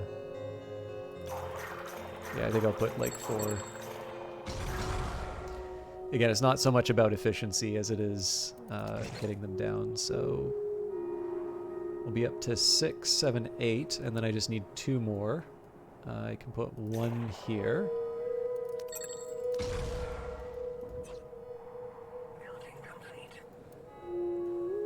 And one up here.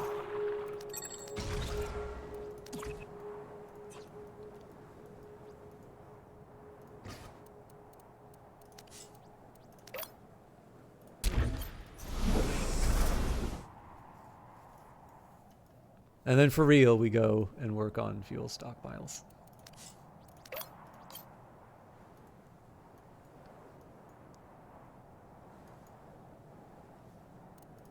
Hey, Founder, how's it going? I've been watching the city. You terrestrials are busy, running around everywhere, building stuff. I was down there once, you know, when I was a kid. Half a day only. It was all my skeleton could handle. If you're raised in the fleet, your bones are all messed up. We need heavy modding to survive Titan's gravity. More if we want to move to Earth or Mars. Most of my friends can't afford the gravity mods, but I'm saving up. I want to be a tourist, you know? I want to visit places, I want to see cities. I mean, I love this job, I love talking with everyone, but I'll be honest, I'm here for the cash. You can get anything you want on Titan if you have enough money, and I know exactly what I want.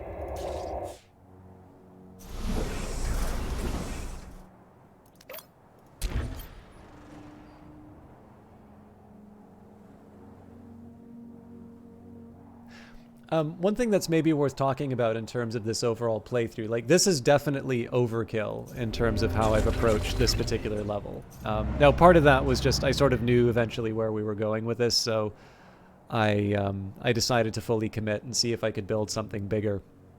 But especially with regards to the tier 3. Now I'm a little surprised in terms of where all my tier 3 minerals went, because it's not like I've just built a whole bunch of stuff all of a sudden.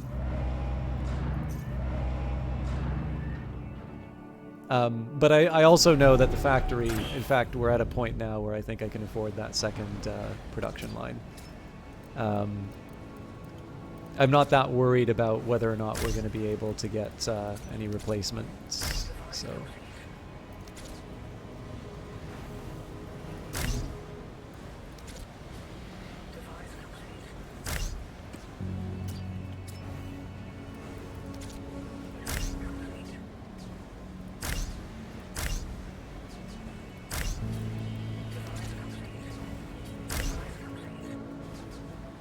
Actually, there is, I think we've talked about this before if you've been watching me from the very start for Industries of Titan, but there is an interesting kind of story in terms of the development of the character of Erlan Fletch. And I thought that was kind of interesting because in a certain like, as is usually the case if it comes down to an audio thing, Kevin is right. But I was very interested because the way that the voice acting originally worked, I thought was intentional.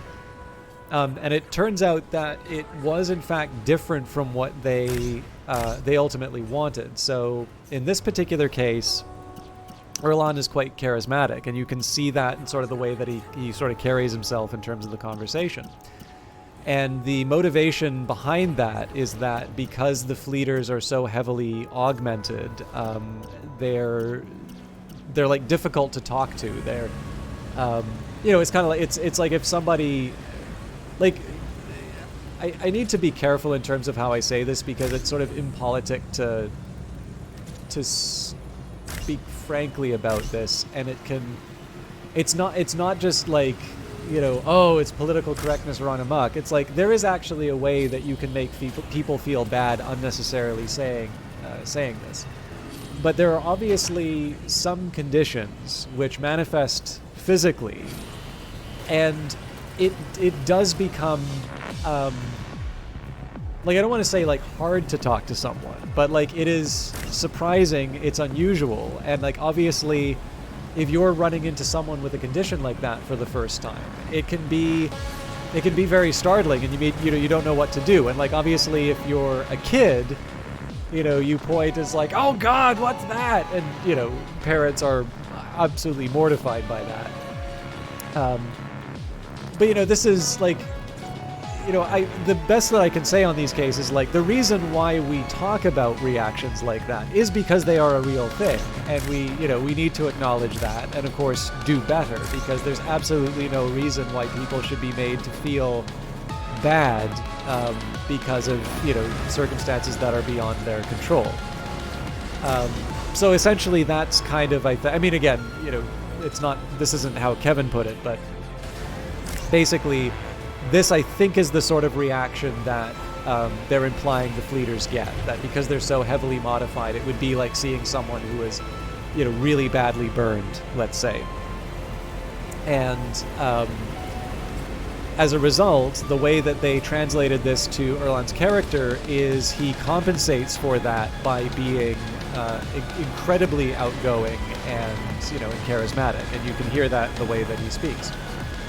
But what it was replacing was something where they sort of said, yeah, he was kind of too timid, or too, it wasn't quite where we wanted to go.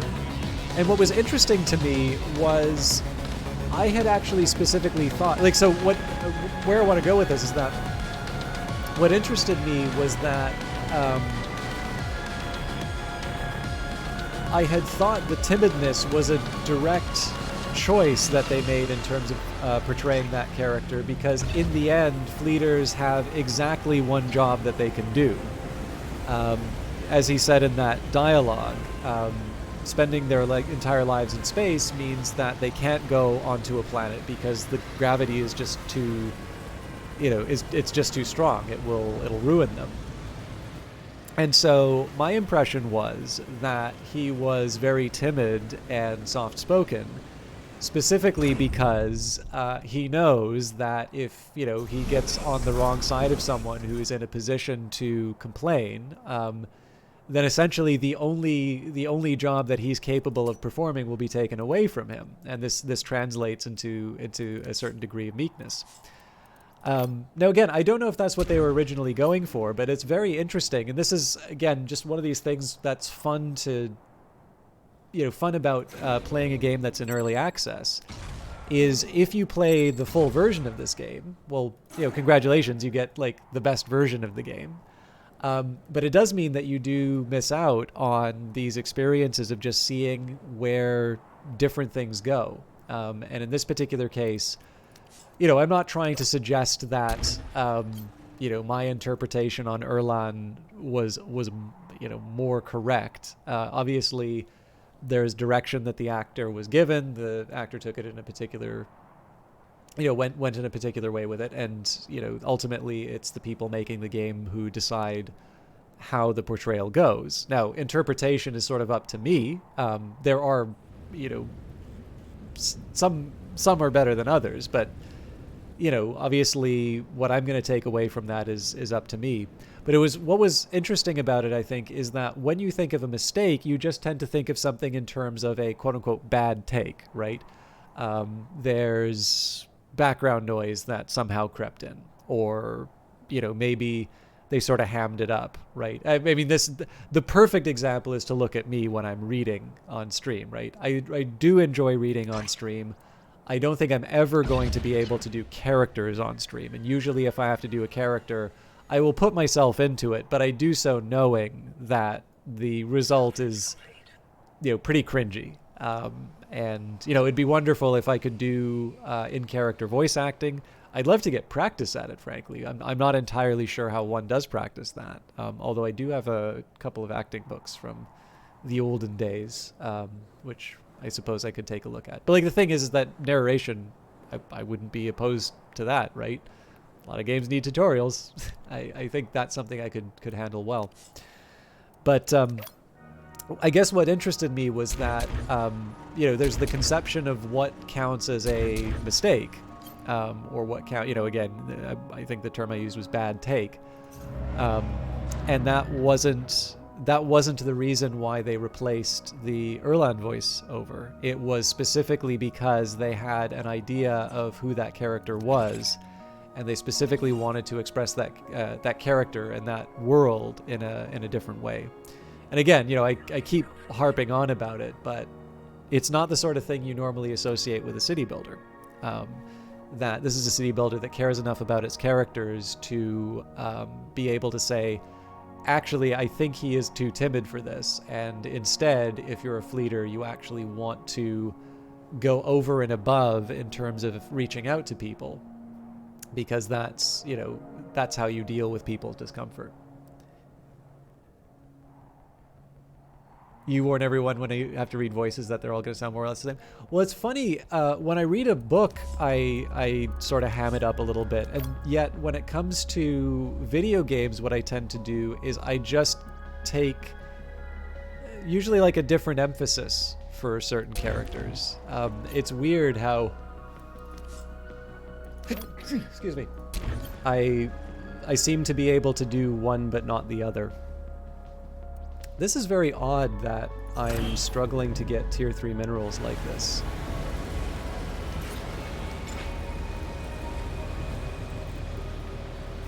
I think what I'll do is I'll double the shifts.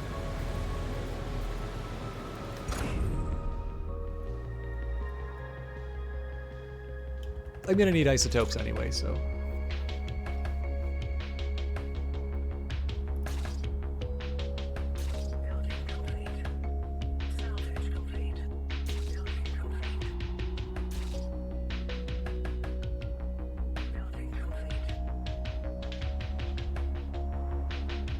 Let's take a look at what the pollution looks like. Oh, I guess we can turn this thing on again. Ooh, we're getting close to the edge of the grid.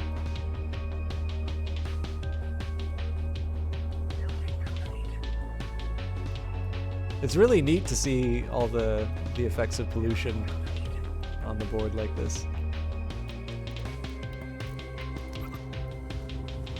The funny thing is, I never did wind up building the ruin monument. I don't really feel like I need to, mind you, so.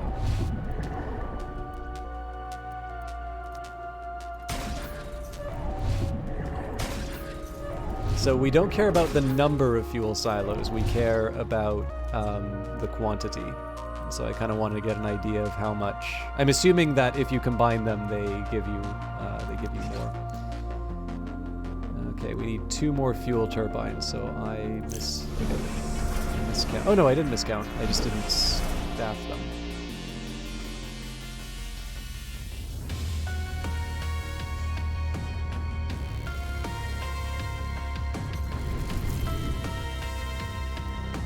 I think what I will do though is I'll preemptively build another energy plant. Okay, so these things store 7.2k. We're currently at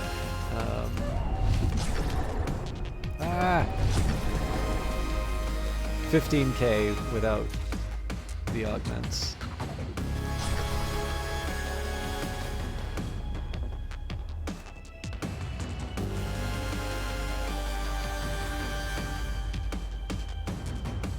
I think we need to get to 60 if I'm not mistaken. Yep. So I just want to see what tier 3 of these things takes. Because we're going to be, I think we're going to be jumping between minerals and isotopes. So even if I just build a series of, you know, tier 2 or 3, or sorry, tier 2 fuel silos, that might be enough.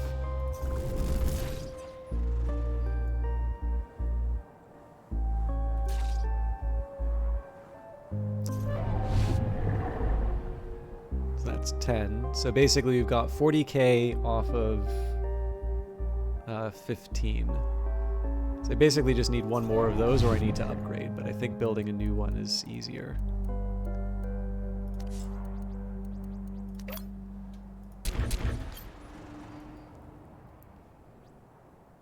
Yeah, close. We don't even really need to upgrade it.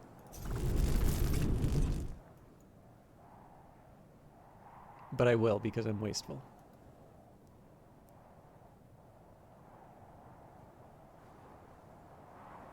It's funny, I was imagining having like a big field of fuel turbines and like batteries and all of that on the ground here. I still have never really built like my super metropolis. I tend to win or get destroyed before I do that. But that's fine. I'm not going to complain about a win.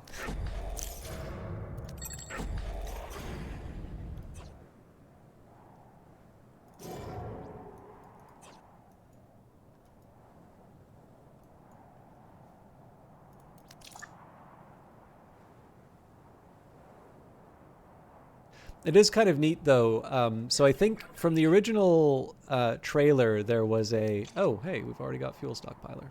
So I guess we can end it here, but it's going to bug me if I don't connect and upgrade these, so...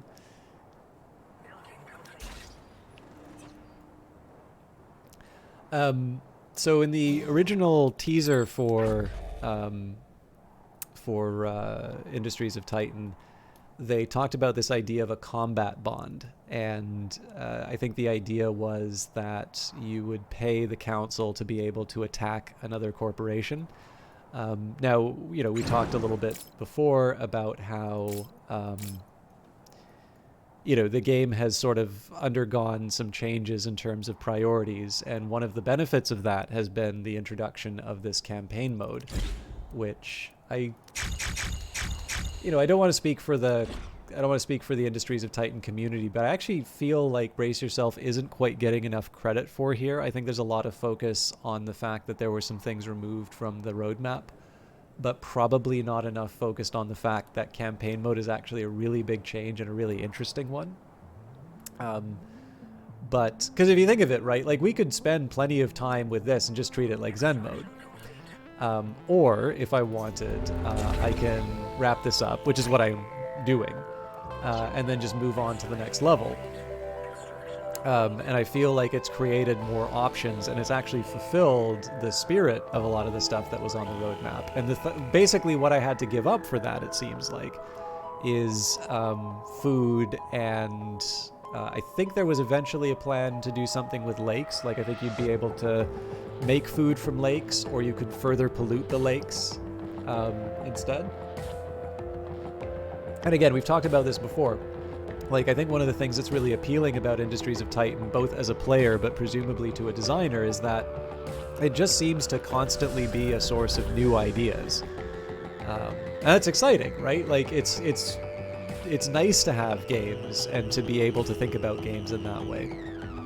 But again, the one of the drawbacks that seems to have come out is that because there was stuff that was mentioned in the roadmap which is now not going to be done in order to sort of achieve a different set of goals, I feel that people are focusing on that a little bit too much. And I, you know, just to be clear, I don't feel, even though I really like Brace Yourself games, I do not feel that they are sort of above criticism. I think it is perfectly reasonable to say, I was really looking forward to X, and now X is not happening. This is a risk that happens in early access. One of the examples that I gave before was Sunless Sea, which originally had turn-based combat, and the turn-based combat wasn't working. There are a bunch of people who, to this day, do not like Sunless Sea because it went away from turn-based combat. It just happens to be that the change that they made that game accessible to so many more people that, you know, in my opinion at least, it was worth it. But yeah, I don't know. Like I sort of feel like in this particular case, there's maybe a little too much focus on what was lost and not enough on what was added. But in this case here, like I said, you know, some of the fun of this has been to follow the long-term progress of the game. And in this particular case, the concept of the combat bond was kind of an interesting one. And, you know, very thematic one, but I think this is one of the reasons why something like that is a little bit easier to get rid of.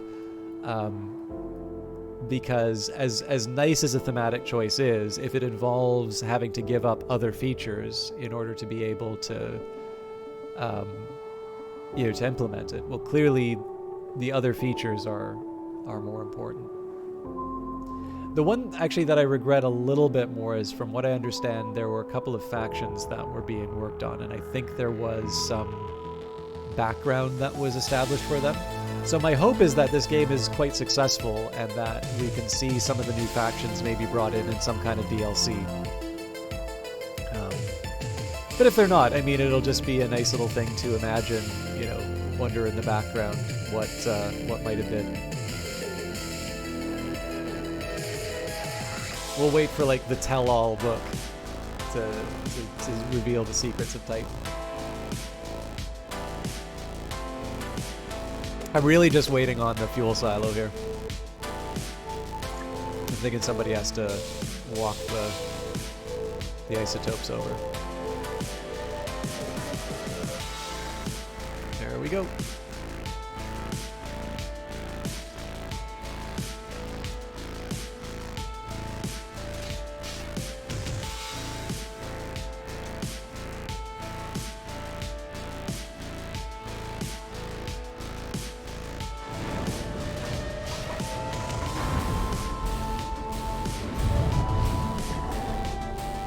So, if we take a look at our corporate goals, we've got the gold victory. I'll explain why we went for gold in a little bit. But first, just a reminder, there is a wonderful photo mode.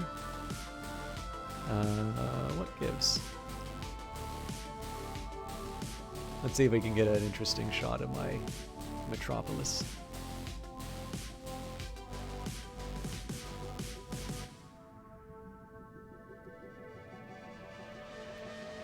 Probably...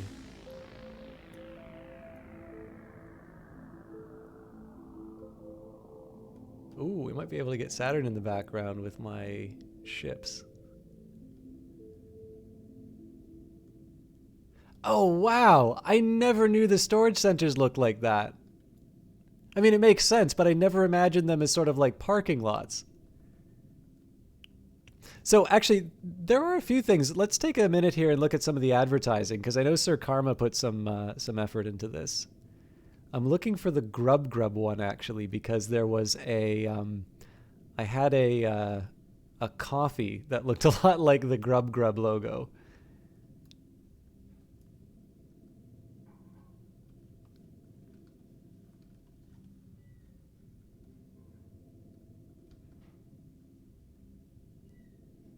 I know it's on the space station. It may not be on the billboards.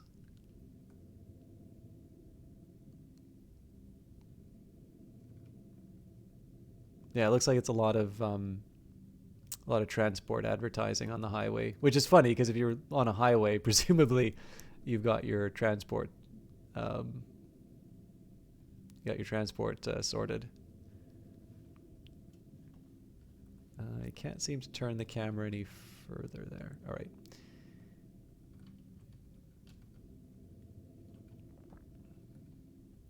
So this would be the way I could get Saturn in it. A little bit of open Yeah, so this isn't the best angle.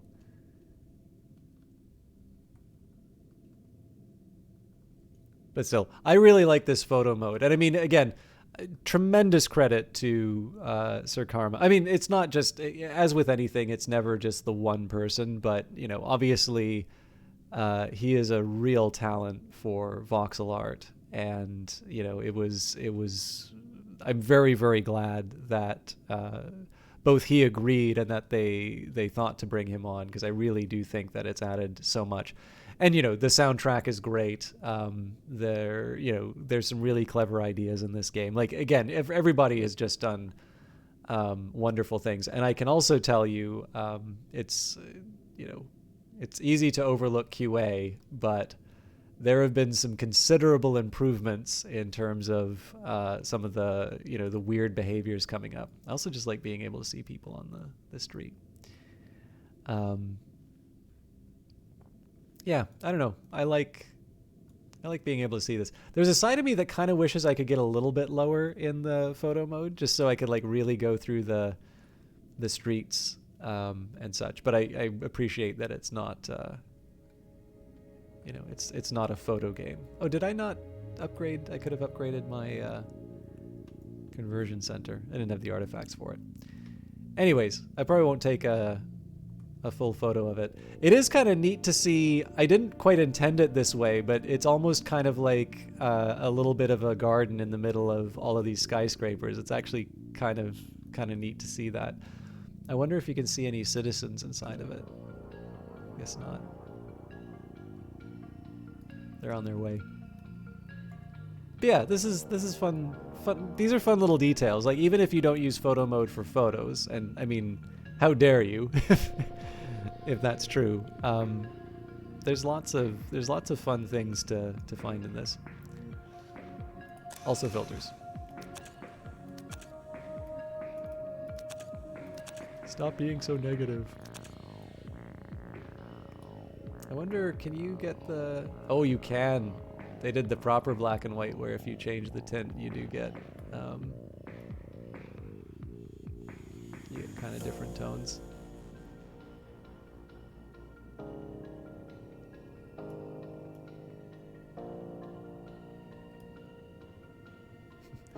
High saturation. Oh, wow, that actually does. Oh, right, because it's the tint.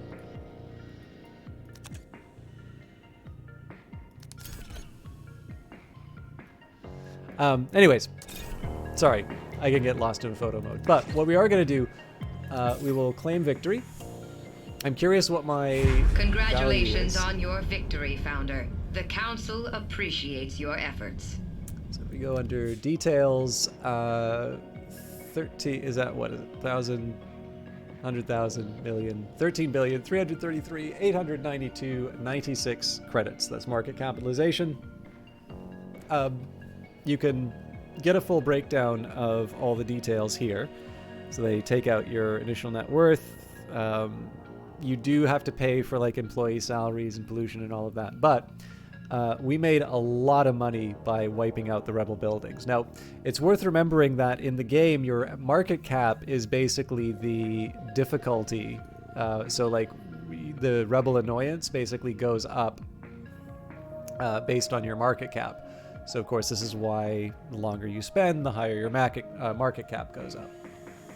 I suppose like there's a way that you can sort of explain that, right? Like generally companies that have been around for a while have sort of established their ability to, to survive. So there's maybe, a lower risk, lower risk. And so you're more willing to invest in them. I don't know. I can make up any excuse. But yeah, you pay for waste, you pay for pollution, you pay for employees. Salaries are deducted, but your employees are actually worth more, so it makes sense to keep stacking up employees until your salary reaches preposterous thresholds that I don't think are actually possible to reach. maybe it is. But I love these breakdowns. I've actually got a couple of Excel sheets with the details of them. But what I am going to do is click on Continue Campaign, because I do want to talk a little bit about campaign mode and why I actually took the time to do all of this madness. Shipyards offer pretty decent pay. As a downside, however, the laborers are always on call, required to start building at a moment's notice whenever the corporation needs a new combat vessel. So you get this overworld. This is the first that we've won on this particular campaign. And one of the things that's important about this is I get council favor. So the reason why I wanted gold as opposed to one of the lesser difficulty levels is that I get to spend more on... I get to spend more points on certain discounts. So for instance, obsidian ruins are very costly. I'd like to further reduce the costs if I can. I think I'm also going to reduce the cost for ruins here. I can improve my max influence or credits or supported employees. Let's improve credits for a start.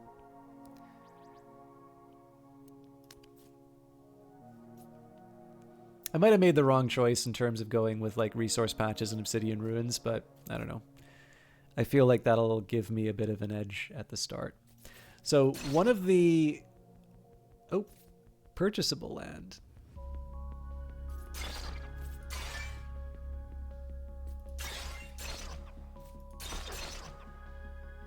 I should have paid attention to that. Okay, so our options for expansion, we can go to... one of the things that I want to take a look at is the rewards. So we can get 48, we can get 29, 28, or 32. So I'm inclined to do this one. It's unknown. Oh, forbids acquisition. So this probably won't actually get me anywhere. Although I suppose one thing I could do... I go for this one. I buy this with favor. That'll leave me 28 favor to expand out to a new...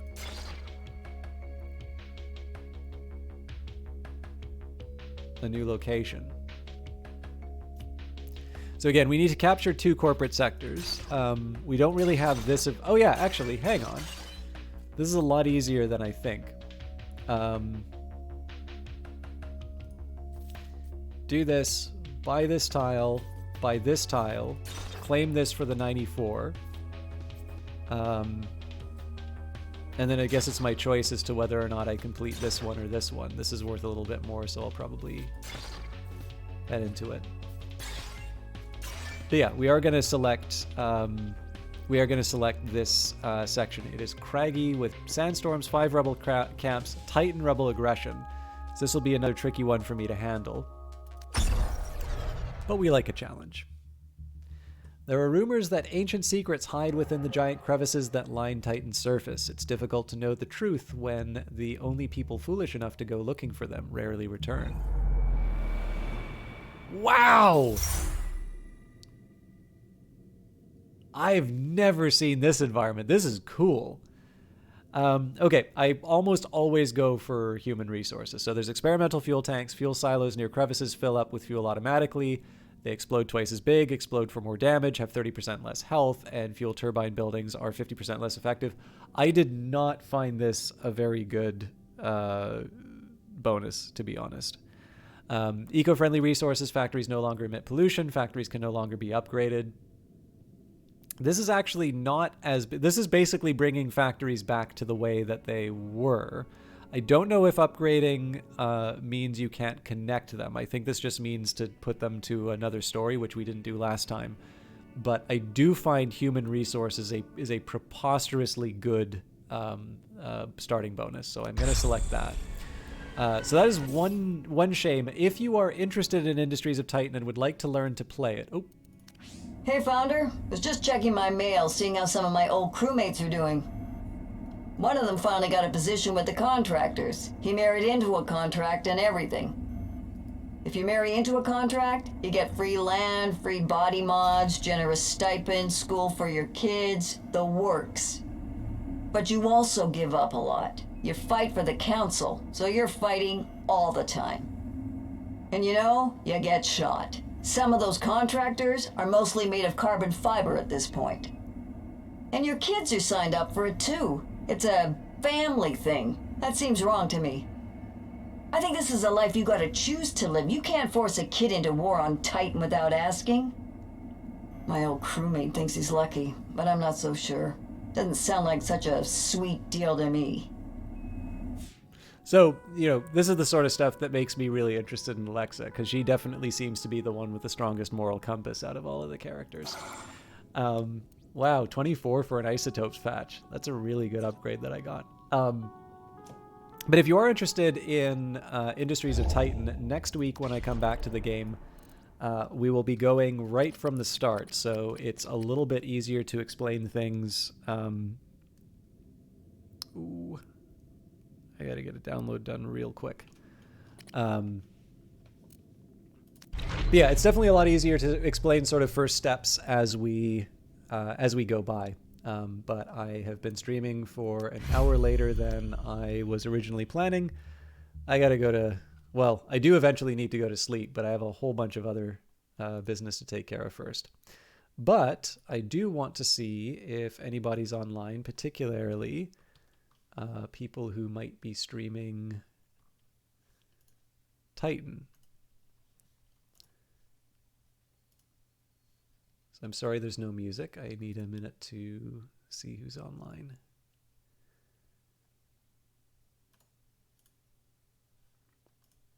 Thank you for stopping by, Takri. I'm sorry I'm not streaming later, but you know my trouble sleeping. Or maybe you don't, but okay. Unfortunately, I do not see anybody streaming Industries of Titan or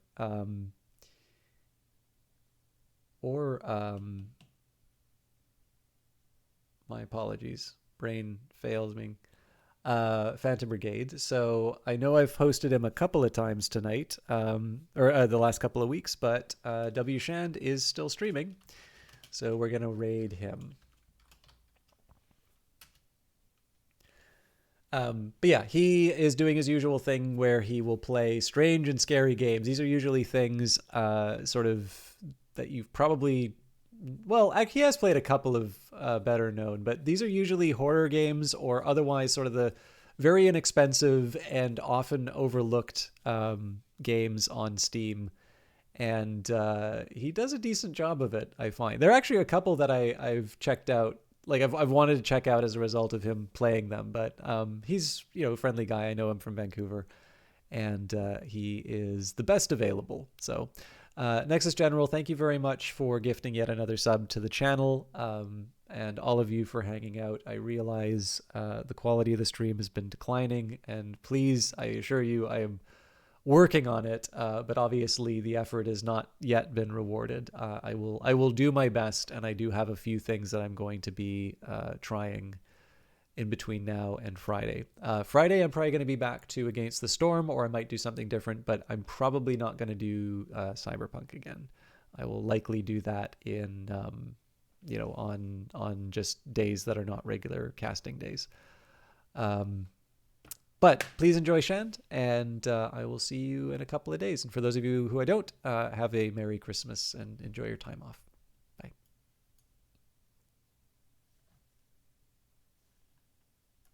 On or not, but probably is.